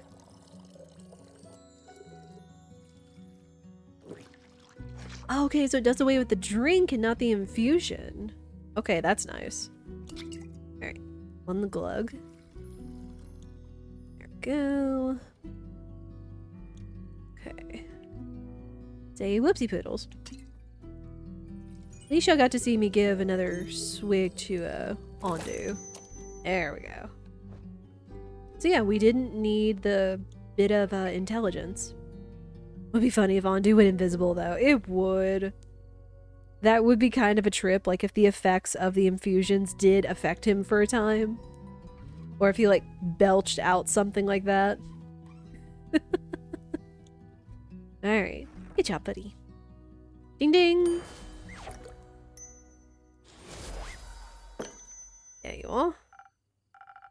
Here you go. A drink that all vampires fear. Garlic breath?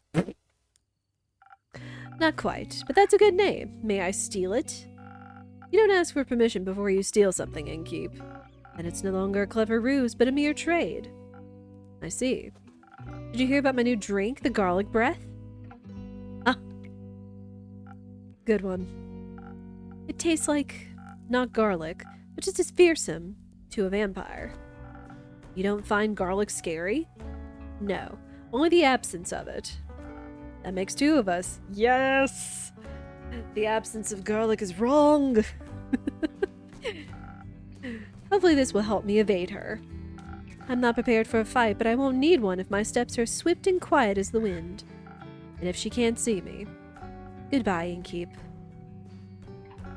I would say pray that the sun will carry me back to you. But my hopes do not lie with the Realm Keepers, and I shall be darned if they control my fate. Expect to see me again after the next nightfall. The next sunfall. If you do not, speak of vengeance. Vengeance makes for an early grave. Or for a good story. Farewell. Aww. Only the absinthe of it. Ha ha ha ha. Or for a bitter end. Aye. Ah. I'm taking this quest. And a drink. Great. Did you sleep well? What? Sleep. How was it? Ah. Fine. Too long. Didn't sleep that much in ages. Sounds like you needed it. No, your beds are just too comfortable. Was hard to get up. Of course. My apologies. I will make sure to take your feedback into consideration. Would you like a drink as compensation? I think I already said that. Make something strong that'll wake me up. And keep me up, too. Alright. Another southern brawler. A little bit of charisma. Charisma. Defense. Whole lot of strength.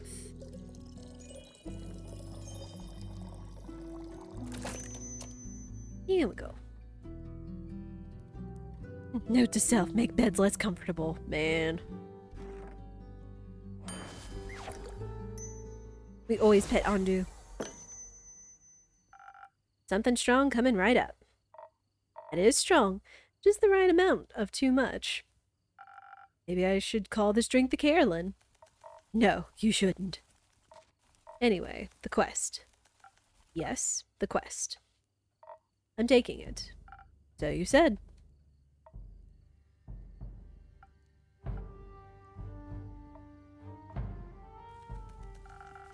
I see it is my turn to make conversation. I miss Fable. Isn't it a bit too soon for another quest? You just returned. It has been hours since I've done anything but sleep, chat, and drink. I'm getting antsy. If I sit still for too long, it feels like my bones are disintegrating and I forget who I am. I think that's called boredom. It's torture. That too. Well, boring is not what I would call this quest in the slightest. Stealing from a chimera from a vampire sunscreen could get more reckless than that. Dang it. Hold on. See, ads are coming up. We'll snooze that. We'll see if we can get to the next day before we do ads. I could by taking Elfie along. Fair point. Please don't. I won't. So, the saliva's for a vampire? Vampire sunscreen. Can't a vampire get their chimera goo themselves? It's a wyvern chimera. Vampires and fire don't mix too well. Also, if everyone just did their own quest, the quest economy would be in shambles. Suppose that'd be terrible for your business.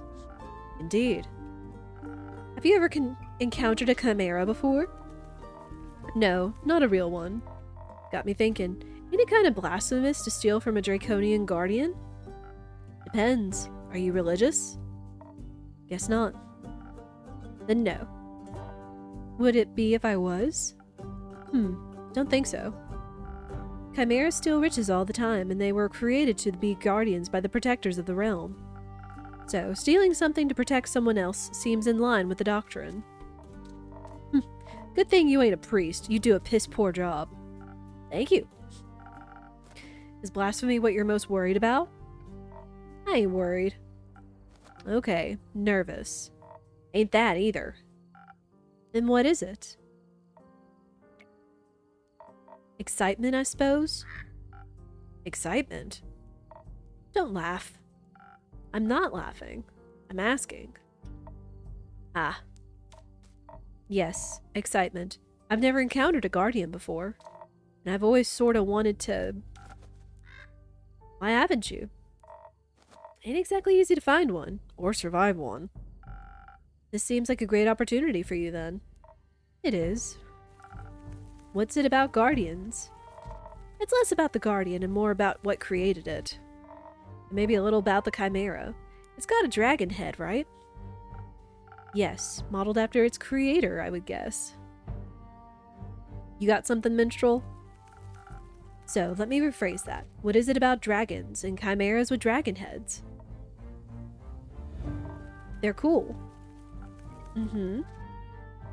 Also, when I was little, my Baba used to tell me bedtime stories about the dragons every night. She was a great adventurer and encountered many of their creations on her journeys. Not sure if it's true, but she always claimed she met each of the realm keepers themselves. Had little keepsakes from them and all. My sword's one of those. Passed it on to me before she... passed? Left. One day she was just gone. Think she wanted to spend her last moments somewhere else. Don't know if it's spoilers, that's fine. We can save it after the demo, I suppose. I like to think she visited one of her dragons one last time. Your family has a leaving problem. At least she left our savings alone. That sword and her stories are all I have left of her. Going on this quest, it almost feels like I'm stepping into a memory of hers. Did she ever tell you about a wyvern chimera? No, was the only kind she never encountered. Had quarrels with those feline ones, different varieties of scales, even a cow one, I think, but never found a wyvern one in all her years. It would have been nice to be able to tell her the story when I return. If I return. I'm sure you will. You can tell the story to me. I don't know if I make for a good Baba, but I do enjoy a good tale. I'll think about it. You already got me talking too much. This is you talking too much? So, you like dragons?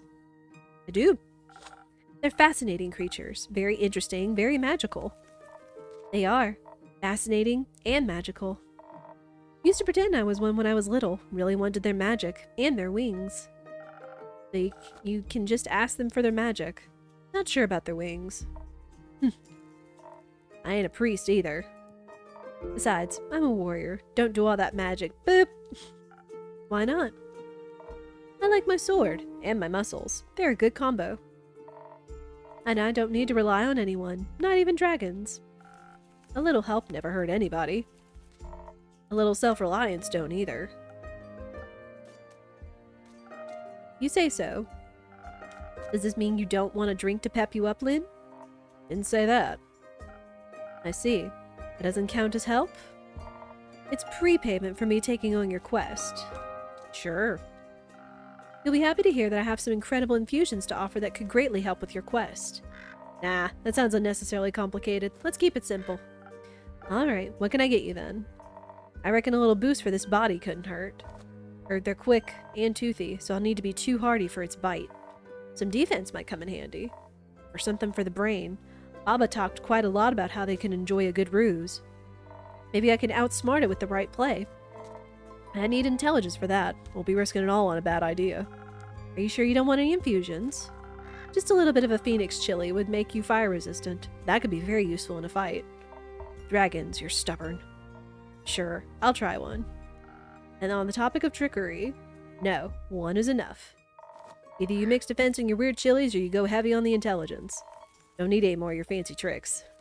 I don't care which one you pick. That's your job. Figure it out. Alright, perfect. Again, sorry ads are already playing, but thankfully there wasn't too much dialogue missed other than saying, hey, pick me a drink and make it as we do as the innkeeper. We do like to have our ads run, so then that way nobody misses anything. Y'all get to chill out with Andu again while I go to the bathroom and get some more water, as I suggest you all do, because again, healthy streaming and stream viewing habits on this channel. I'll let the ads finish up, and we will be right back.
Yeah, thank you everybody for your patience while the ads are going on.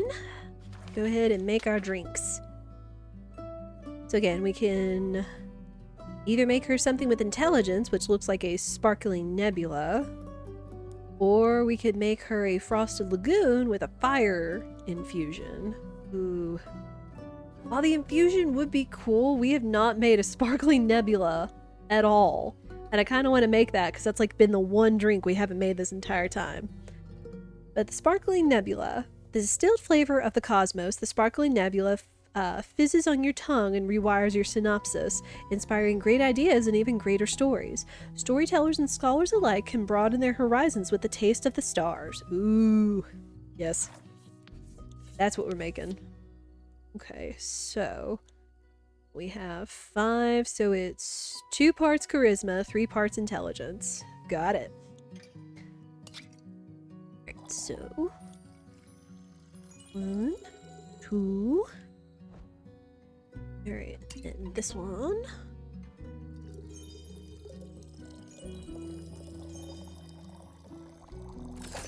Alright, Sparkling Nebula. Again, it's our first time making this drink through this entire demo. Really nice. Another pet for Landu, and ding ding!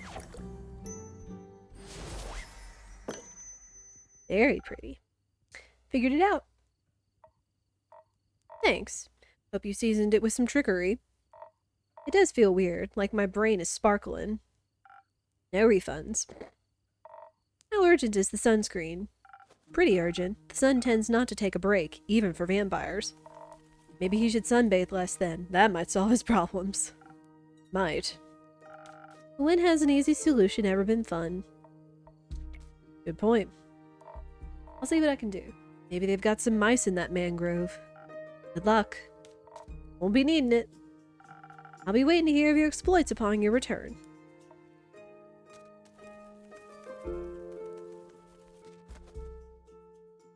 Alright. Another day. I still love that we feed Ondu as one of our closing duties. It makes sense.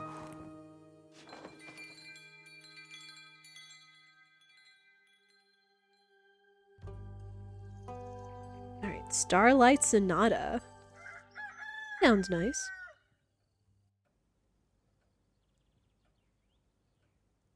Hello, new face. Hey, Innkeep. Hey, Chrissy, long time no see. So true, I've been pretty busy this hatching season. A lot to do. Look at the burbs. Look at the burbs she's got with us.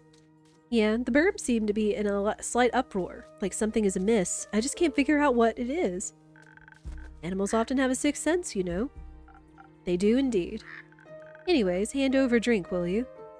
Of course. What'll it be this time? Something for the wits again? You know me well. Too well, I guess. That's the curse of being a regular. Eventually I'll have you all figured out.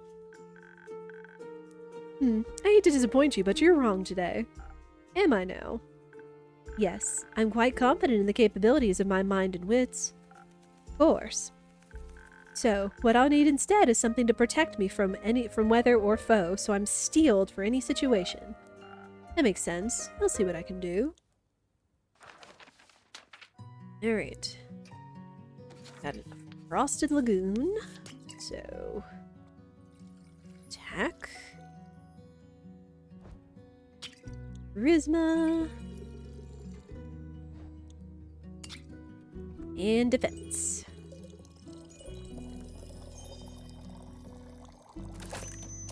And there's our frosted lagoon.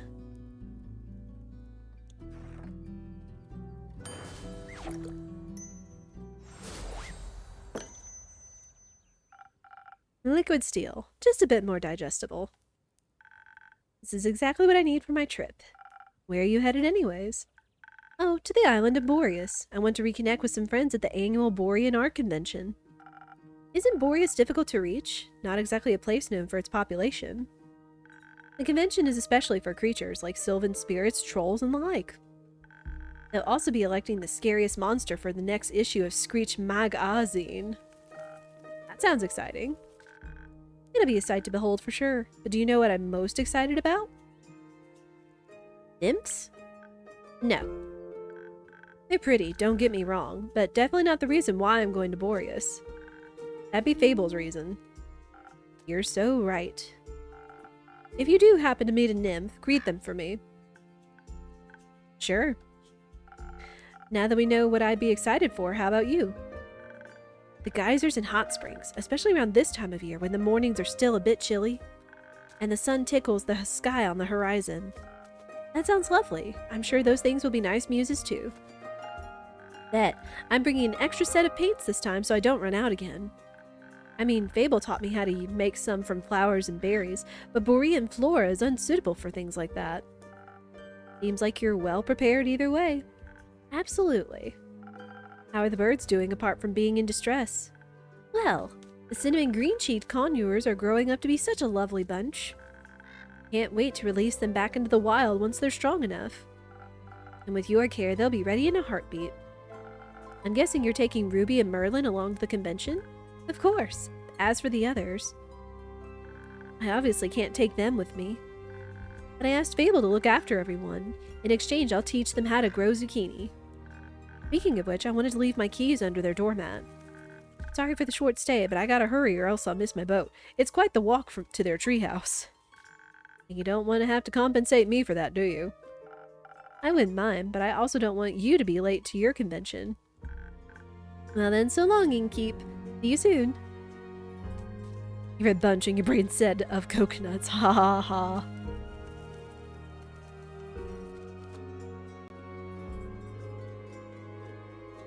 Ooh, it's nighttime already. Hello. Good evening.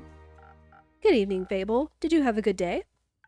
I did. I visited Mr. Dragon and the other werewolves. Told them about Carolyn's quest in the Wyvern Chimera. Oh, so you heard about that? She told me, before she left, in case she told me some things to pass on to Mr. Dragon that I can't repeat here. I think she's happy he's back. I think so too. Did you have tea with the werewolves? Of course. We had a grand time together. I mentioned how much fun I had with the moon signs. So they taught me more about the stars and their hidden meanings. Which stars? Both sets. They specialize in Cassiopeia. So you know, the night sky constellations on the astral plane and all. But they have one astrologer who knows a lot about their reflections in the pools of the primordial sea. And she promised to teach me about that too. I can't wait to learn about how the sea mirrors, echoes, and distorts the constellations. That's how she pitched it. Exciting, right? Very. That's what I thought.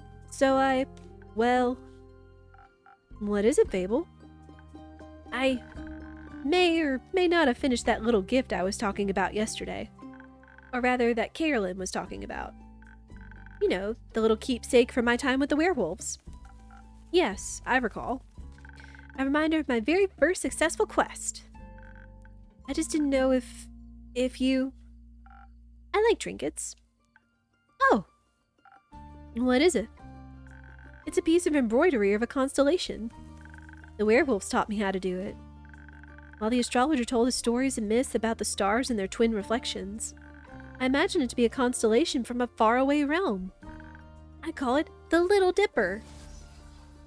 Oh, look at that! It appeared on the wall! Also, I wonder if as you get more adventurers and that you go through the story, that you end up getting more trinkets from them. Kind of like the one you asked Zephyr to pick up for you. Oh. I think it could also be a Big Dipper. A Big Dipper? Last time I checked, stars weren't known to be very small. Do you think there's a world out there with a constellation called the Big Dipper in the sky? Yes. But it's interesting that it seems like they're talking about what's from Earth in a fantastical setting, like it's another world, like Fable said. Interesting. There might be. Maybe the Big Dipper is part of a larger constellation. A bear, for example. Oh, breaking the fourth wall. A bear? Innkeep, I think you might be the one dreaming something up now. Most likely. Are you fond of the stars surrounding us? I don't know, could you imagine if Innkeep is from our world? And got, like, isekai'd into this one? I do like to watch them from time to time. Oh, really? Do you prefer the stars of the astral or the primordial sea? Astral? Really? That's surprising. Then again, you do help people change, just like Cassiopeia. You'll have to give me your birth data soon, so I can calculate your birth chart. If that's okay with you, of course. It is. I'll write it all down for you. That's great. Thank you.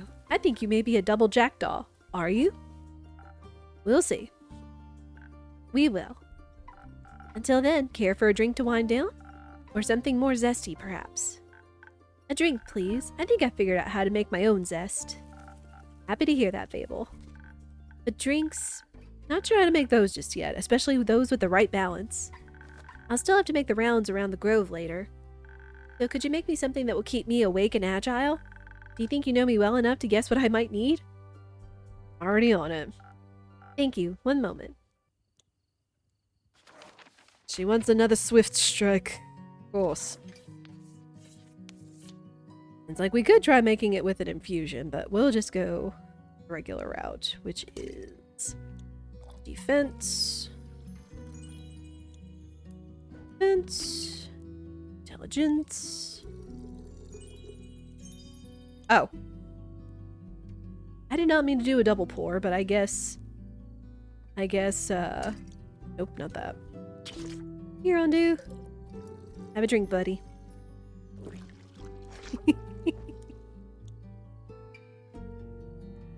Not know how I got a double pour, but whatever. At least it's forgiving enough.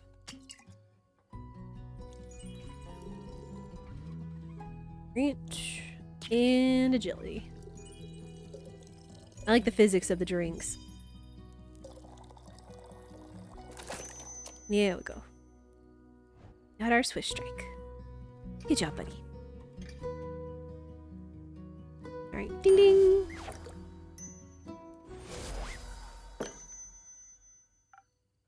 Here. Thank you. This is delicious. You always know what I need. I think you may also need a break, so maybe stay a while before heading back? That sounds like a good idea. I'll just idle here a bit if that's okay. Always. Enjoy your rest, Fable. Thank you. Hi! Greetings, Innkeep. Greetings, Kyle. Greetings, green creature. Greetings, Mr. Vampire. Oh, how polite. Are you enjoying your drink? I am, thank you. And I shall leave you to its aspiring aftertaste. Innkeep, say, did you move your inn by any chance? It took me hours to find it. I did not. Are you sure? I believe new alleyways may have formed themselves around your establishment. With winding paths and dark corners, anything could be hiding within them. Like a vampire? No, silly snack. I don't need to hide. Except during games of hide and seek. I am very good at those. Maybe the inn wanted to play around with you. Mayhaps, but it has underestimated my skill.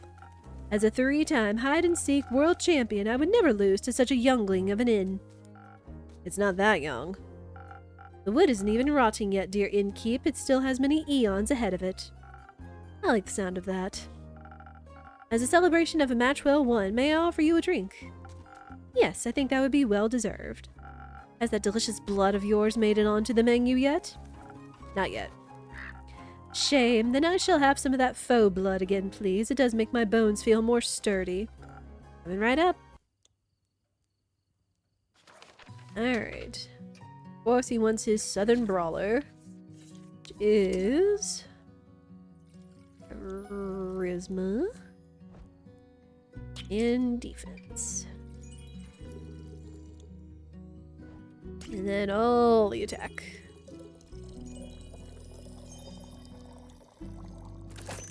Here we are. We have our brawler. And pet. Always pet the dragon. And oh. Well, that was a different sound of the bell. It sounded like a bell tone. Some faux blood for your bones. Enjoy. Ah, this is perfect, Innkeep.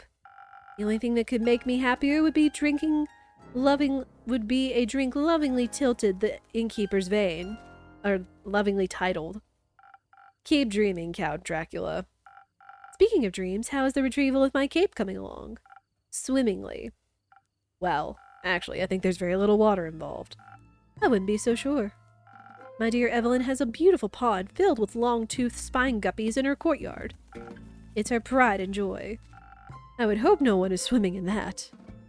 But I have sent someone on your quest. I'm sure he'll return soon, and you and your cape will be reunited. Marvelous. Speaking of inseparable items, where's Rhea? Oh, she's taken the day off. She demanded vacation time, so I said she could choose any day, and she chose today. I was going to also take a day off and spend her vacation with her. But when I wanted to follow her to the market, my sleeve caught on fire, and my hand, and my hair. So I was forced to stay back due to my allergies. The weeping amaryllis pollen is very bad this time of year. And the sun. The sun is also bad for vampires. It is? Yes. Right. I need sunscreen. It's in the works.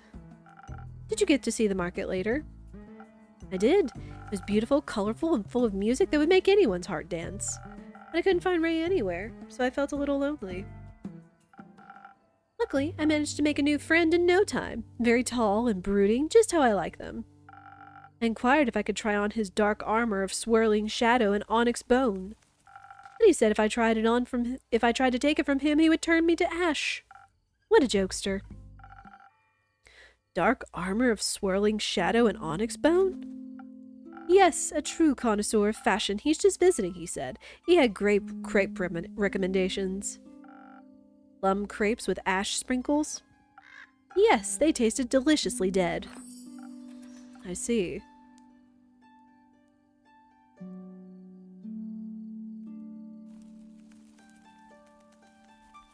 Is it just me, or did that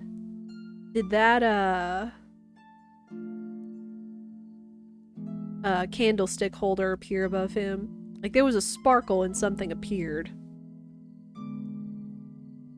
I don't know. I see. I hope you enjoyed your evening together.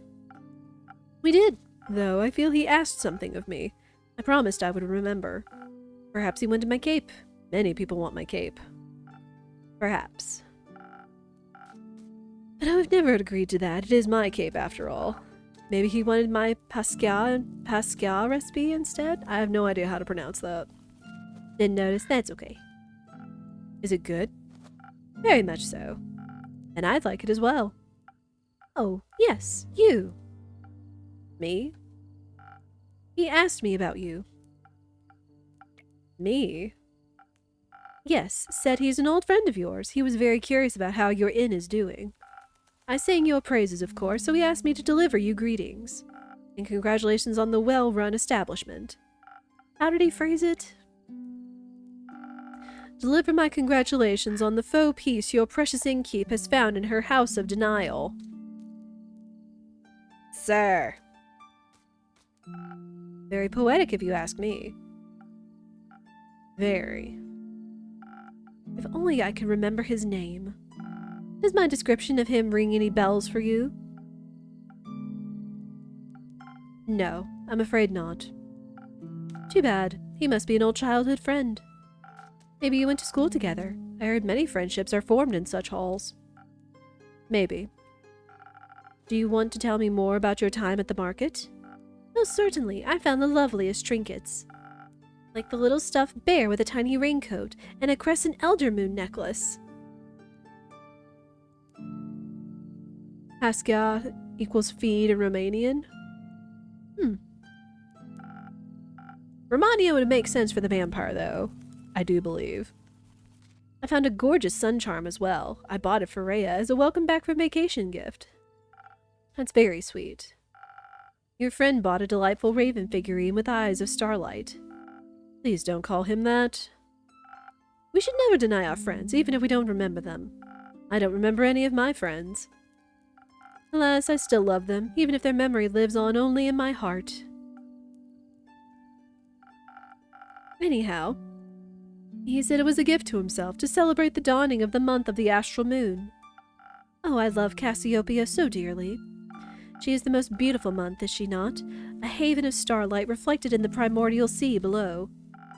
Only once a year is she this close to us, and only then for a short period of time. To me, she is the harbinger of yearning, and of change. I wonder how we'll change this month. I hope to be more capeful and sunscreened by the end of it. Maybe even a little less alone.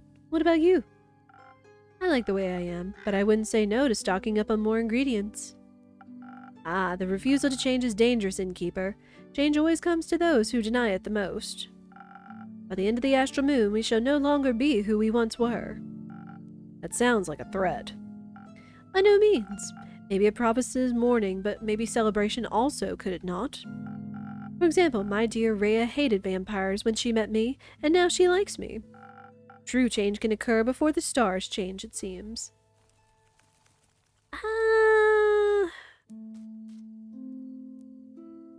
You are hard to dislike. Oh, how sweet of you. As sweet as my blood. I have a lot of it. I would hope you do. And it runs warm when people are kind to me. In all my millennia, kindness has always made me the happiest. There's nothing greater than friendship, don't you agree? And nothing more fragile. That makes it all the more precious. That reminds me, I forgot a crucial part of the message.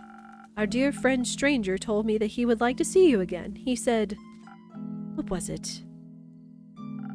Don't think too hard about it. Ah, of course, the letter. The letter? The polite young man gave me a letter to deliver to you. What a sweet gesture. I shall pass it on to you forthwith. Ah. Why is it on the board now with a knife stabbed in it? That's concerning. Thank you. Are you not going to open it? No, I don't think now is the right time for a letter. Not enough moonlight.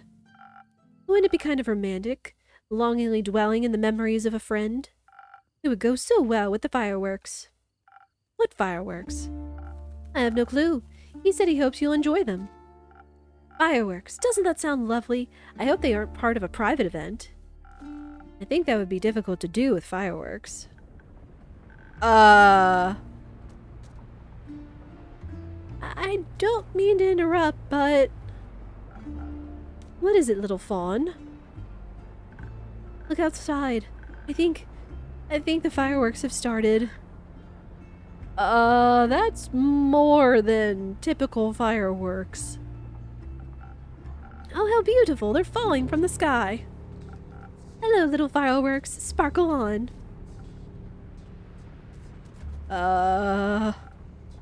Those aren't fireworks.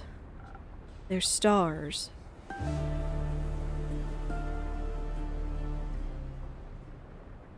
Oh dear.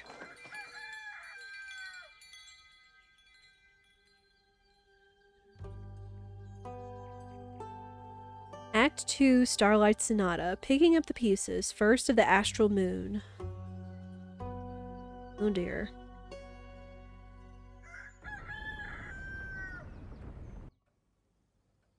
Oh dear. Well, that's a different sight outside than it was previously. I'm glad the inn wasn't severely damaged by the falling stars, though it did take me nearly the whole day to finish all those little repairs. The building might still look a little battered, but it could be worse. Hopefully none of my customers got hurt yesterday. Not much, but I should surprise them with a new drink on the menu. That way whoever comes in can at least get a small taste of normalcy. I think that sounds like a good plan.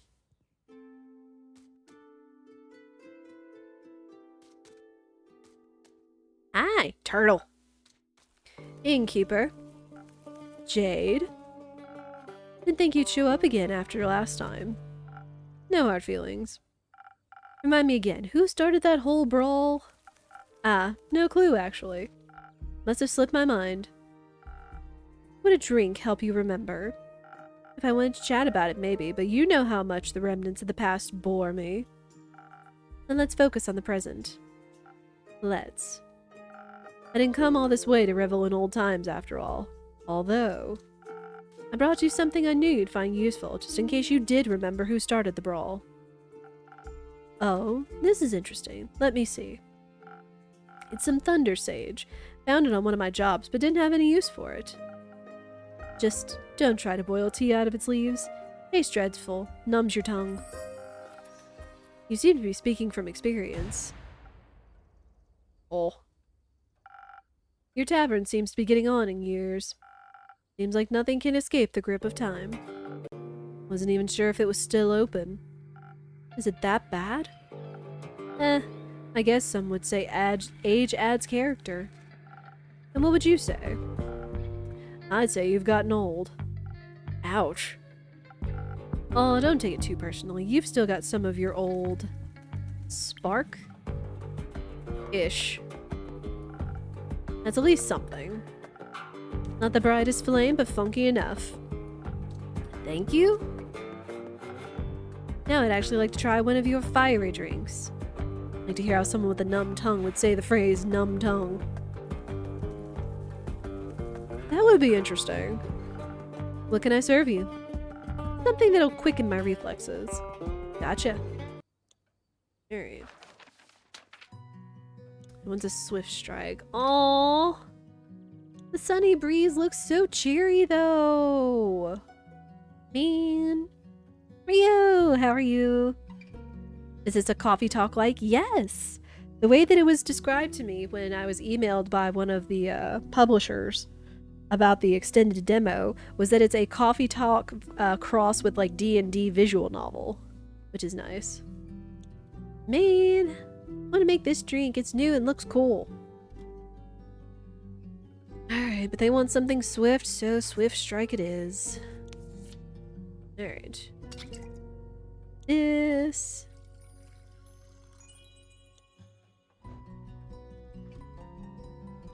Oh, not that. That down. Intelligence.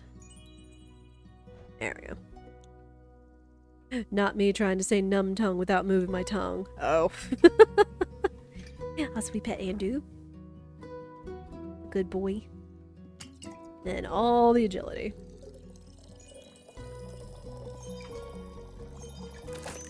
Here we go. And a swift strike. Ding ding.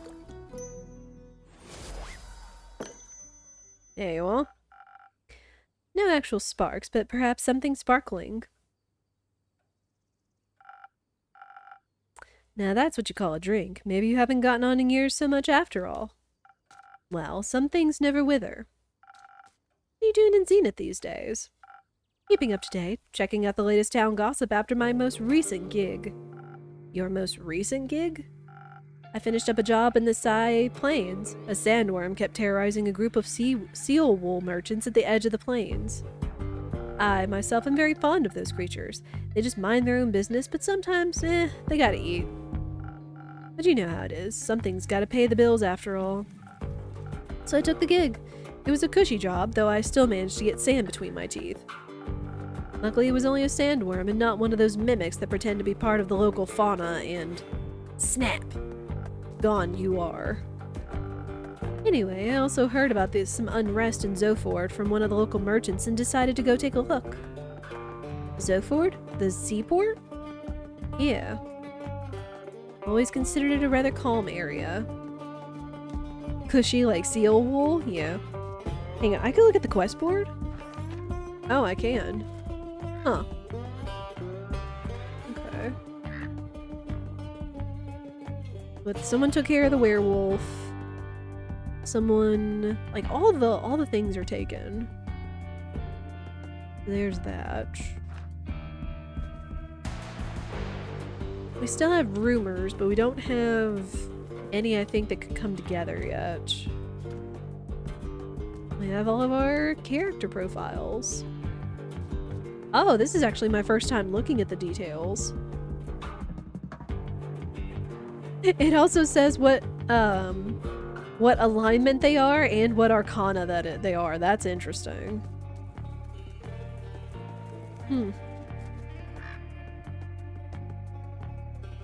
Chaotic neutral, the fool, seems fitting for Kyle.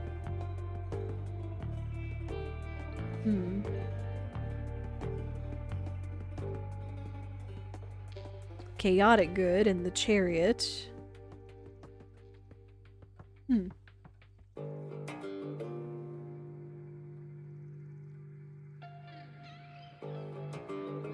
A lot of chaotic good characters, but, you know. Alright. Always considered it a rather calm area. It was. It still is, sometimes at least. Initially, I thought the unrest was related to the local thieves guild. So I went there to deal with some bandits, looked at their most wanted list and cash out. There was no real challenge though, so I didn't pick anything up. And then a few hushed whispers at the marketplace, that is. Something about some archmage's familiar that went missing or whatever. Perhaps a job for you? I'm not a welfare association. Wow. Like, what do I care about missing familiars if no one's going to pay me, you know? Of course. I was way more interested in hearing more about the undead on the other side of the country that my colleagues were mumbling about. So I came here, and naturally I couldn't resist coming by to see how you were holding up. I guess honestly not too good. I'd asked if you wanted to talk, but I think I already know the answer. Correct. Sure, whatever you say. So, do you know anything about those undead? Not really. I've been a bit occupied with cleaning up this mess. The tavern was just a tad affected by some recent incidents. What do you mean? The shooting stars? Aye. Shooting stars is much more serious than that. Innkeeper, a drink please. Perhaps something to boost my defenses. I'll have to be equipped for every possible situation after this kind of morning. Coming right up. Alright, so she probably wants Frosted Lagoon. Alright. Frosted Lagoon, which is attack, charisma, and defense.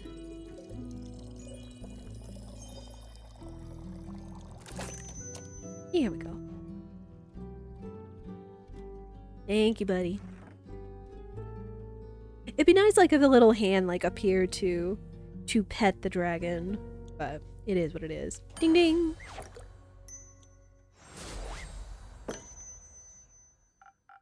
Please enjoy. Like dragon scales, sturdy, strong, flawless. I'm glad I could impress. You have no idea how much this catastrophe has affected the poor citizens of Zenith. And my day off. I can only imagine what scars it must have left on the rest of the country. I mean, if some star rain managed to affect not only the tavern but also the whole city, it must have been pretty bad. Speaking of which, I'd be happy to help you fix this place up. If the money's right, of course. No thank you. I'm closing up early today and tomorrow to take care of things. Alright, Chief. The offer stands. What? You don't really believe it was just shooting stars, do you? What else would it have been? Have you not seen the damage? Last time I checked, shooting stars were flaming comets traveling through the firmament of Cassiopeia. Sometimes they crash on Gaia. Rarely, but it happens. Nothing I would worry about. Just an average Genesis for me. Cassiopeia, help me. What? Do you know something I don't? Perhaps. Oh, do enlighten me, please. Well, it seems you're not aware of who you're talking to. Nope. My name is Alethea Anwar. I'm a devotee of the great dragon Cassiopeia, bringer of change and lady of the Gilded Sea. I fight for those that cannot fight for themselves, bring justice to those who would bring doom. And I am very aware of when something is wrong with the firmament. Cool. She is so just not caring. Jade, that is. I think I aim for a neutral good most days, but I also think I enjoy chaos too much to be entirely without it. True. I've done an alignment quiz before, and I've kind of erred usually on the lawful good side, but also on like neutral lawful as well, so. Pleasure to meet you, Alethea. Now, trust me when I tell you this was more than your average asteroid shower. I'm bad at trusting strangers, but go ahead. I believe something way worse happened. What? No. I know the stars fell from the sky.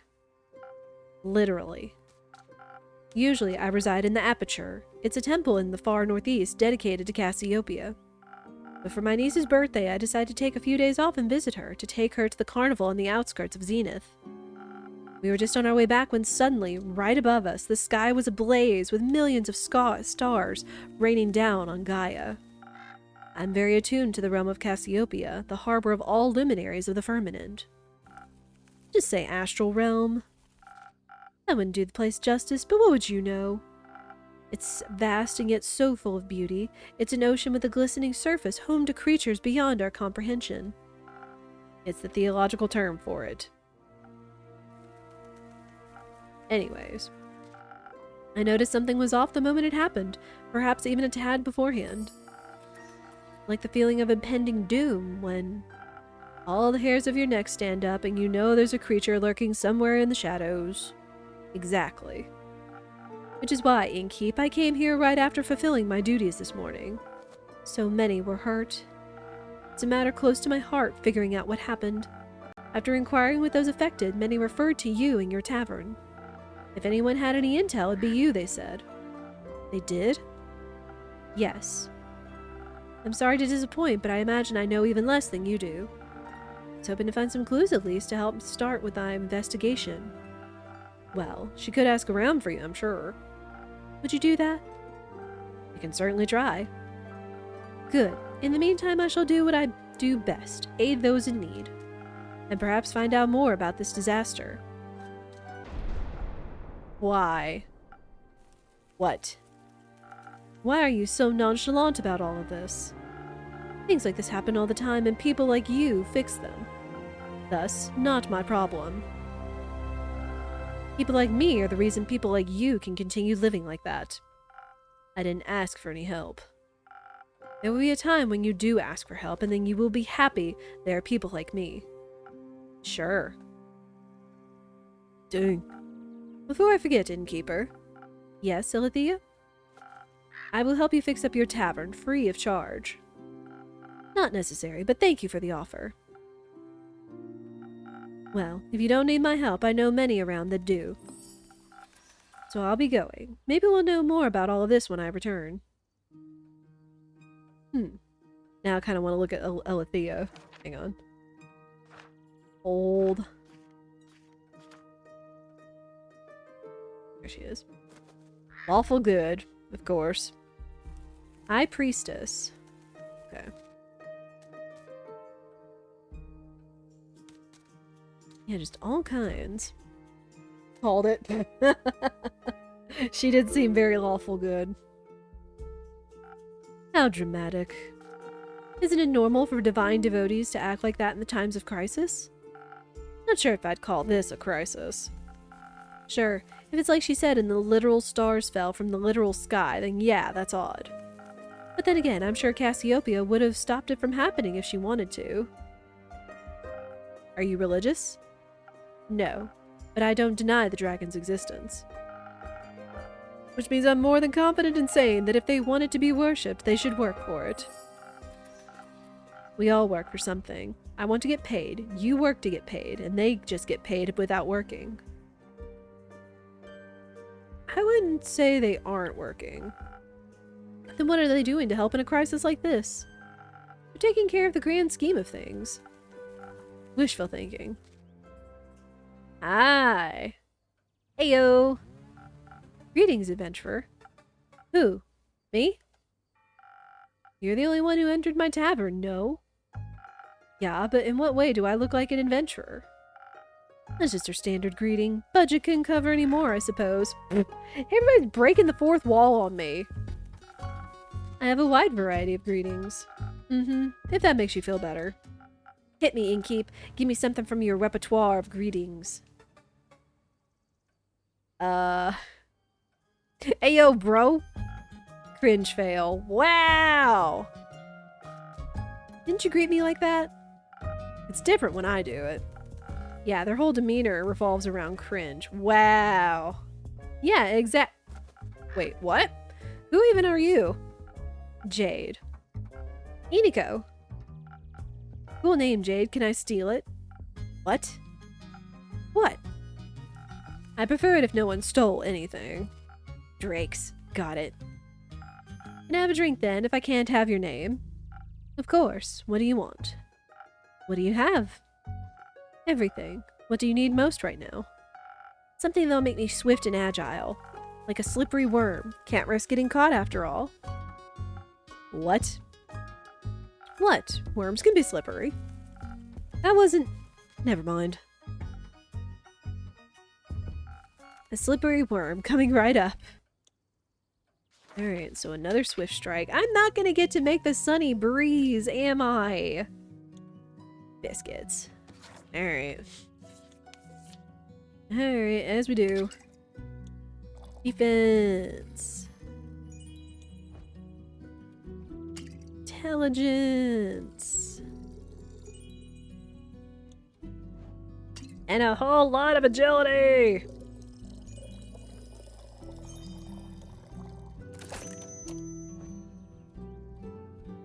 Alright. Thank you, buddy.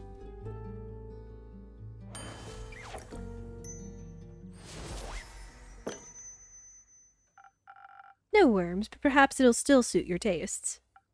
Oh wow, this is great. Amazing, even. Where did you learn this craft? In the primordial vortex? Don't look at me like that. I'm just joking.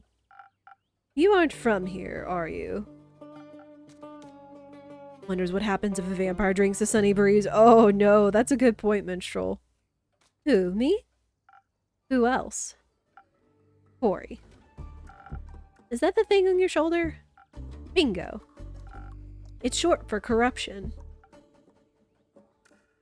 Oh, it's living. I was like, what, you're talking about that giant rat boa plush? But no, it actually looks like it's living, I guess. Since its ears are twitching. Ah. No. I meant you. Well, I'm nowhere, anywhere, and everywhere all at once. But most of me is from Avalon. Oh, an Avalonian. Native born or by ancestry? Native, duh. Huh, that's interesting. I find it pretty lame to BH, but there's nothing going on over there. Everyone's the same. And you think it's different here on Gaia? Oh, because they did say that the labyrinthian Hydra guards the gate to Avalon, which I don't know what the lore is behind Avalon other than I guess being like another world of some sort versus like Gaia, which is like medieval D&D world, Earth, I guess. I don't know my D&D lore enough, so. Yeah, I mean, not really, but I can go anywhere I like. Barely anyone knows me here. Oh. Theft, identity fraud, whatever he's saying. All's goody-goody with me because I can be someone else tomorrow. You mind putting down the knife? In Avalon, they all see through that very game quickly. The name of the island in Arturian legend? I see. Changeling, then. Yes, and I say so out of trust. Just kidding. If you tell anyone, I'll come for you. Fret not. What happens in the tavern stays in the tavern. Then we're cool. Cool. So, what brings you here, Iniko? This and that, you know. Zenith seemed like a cool town with a cool name. Got distracted by that giant hog in your front yard and thought I'd come in and say hi. That would be mine. Cool. I don't do mounts. I'm faster on foot. That way I can admire the landscape, take U-turns through narrow spaces, pickpocket. Did you admire the wrecked ruin that was once Zenith? I mean, I love chaos, so... Is it that bad? Do you ever leave this tavern, Innkeep? The city looks like a broken mirror. I thought you said it wasn't that bad. Whatever. You bet it does. Looks like a star hit the center of Zenith and... Boom! Yep. Oh. And there's nothing we can do about it. Exactly. Someone will fix it. And that someone's not me. Ha! Me neither. That someone could be you. Me? No. Nuh-uh. Absolutely not. I don't get involved with these sorts of things. Ever. Who am I to fix other people's problems? Are they gonna pay me for it? Not enough, that's for sure. You work for nothing, and in the end, no one thanks you for it. Heroism is an unprofitable art form. If you're unlucky, you'll even get in trouble for destroying someone's property. And that after you just fought tooth and nail to save a village from eternal damnation. Or something like that. Exactly. I know Jade is a mercenary, but say, Iniko, you aren't exactly a traditional adventurer either, huh? Ugh, no way. Their self-righteousness and self-sacrificial hero complexes aren't my vibe. I wouldn't say all adventurers are like that. Name one adventurer that didn't die from self-sacrificial tendencies. I knew one, but they perished thanks to their hubris. Another classic. Reminds me of the group I met last week in Arrowvay. They were nice, but too nice, you know. I know exactly what you mean. We heard mention of Arrowvay with that one werewolf case, didn't we?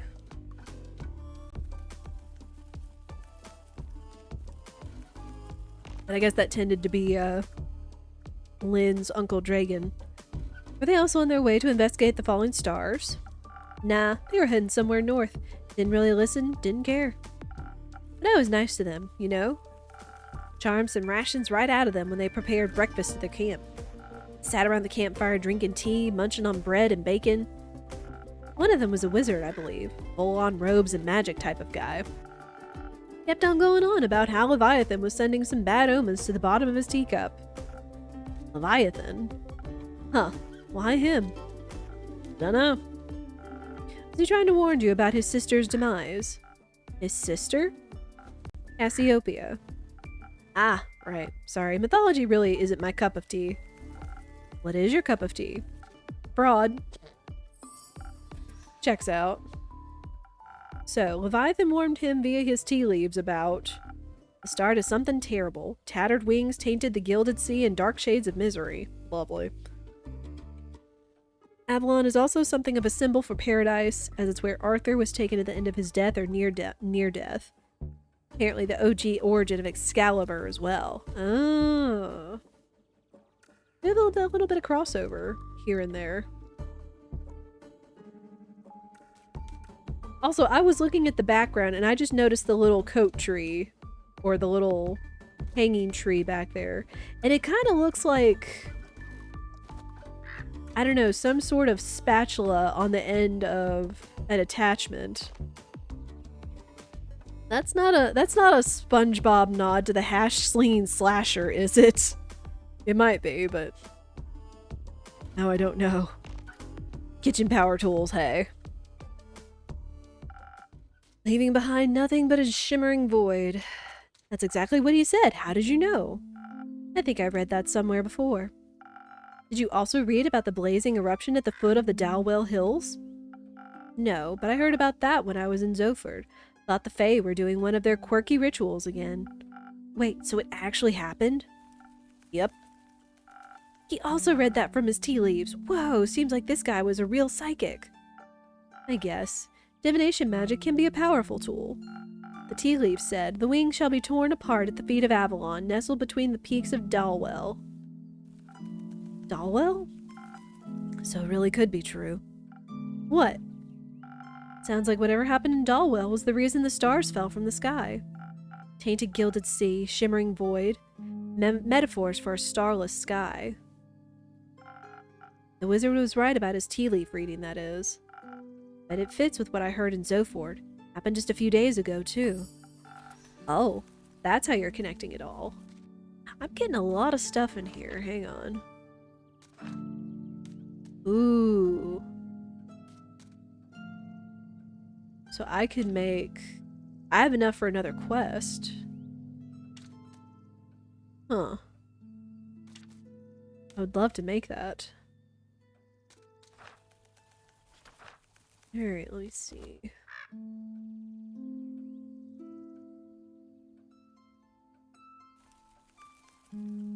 Just Iniko, changeling. Chaotic neutral. Of course. How else? No idea, I thought he was just babbling. With everything that's been happening recently, I think he's might have been onto something. Odd that the adventurers didn't try to stop it from happening. Perhaps no one would pay them for it. Or their other job paid better. Maybe they didn't want to be held responsible for any possible repercussions. Maybe they just realized they can't save everybody. Maybe they were just pretending to be adventurers. Maybe they were the cause of all this and were just bragging about it, thinking I'd stop them, LOL. Enough with your maybes. They're pointless and aren't helping anyone. I'm getting a headache. I'll go get some fresh air. So long, Innkeep. Merry hunting, Jade. Now it's just you and me, Innkeeper. Indeed, Inigo. But not for long. I'm getting bored, and I'm broke. So you're going to look around town. Surely some people don't need their shiny things anymore. Oh. Good luck finding someone to help that definitely isn't me. So far I haven't been disappointed by the others. You know how to never ever get disappointed? How? Never have expectations. Duh. I've heard that before. Gotta figure that one out. And that's the end of the demo, or the extended demo, and I guess that's a picture of the, Gentle Troll crew. Very cute. But, yeah, that was the exclusive, extended demo to Tavern Talk. Again, thanks again to, Future Friends Games for inviting me to play it. I do believe they said that the extended demo will be available on June 10th. And then this game in full will be available on June 20th on Steam. So yeah, again, the shorter demo is available for you all to try it out for yourself if you want to see how you like this game. The extended demo should drop on June 10th, and then the full game will be available on June 20th, which I do believe they also may have offered the opportunity for that as well if it piques interest. But yeah, I found it very cute, loved the art style, the dialogue was good, I loved the references. Like, we got, like, Twilight, Lord of the Rings, what was the other one? There was another reference and I'm completely blanking on what it was because there was so much dialogue and me reading in my brain and everything. But, yeah, super good. Super cute, and I can encourage you guys to try it for yourself. But I hope I'll see you guys in the next one.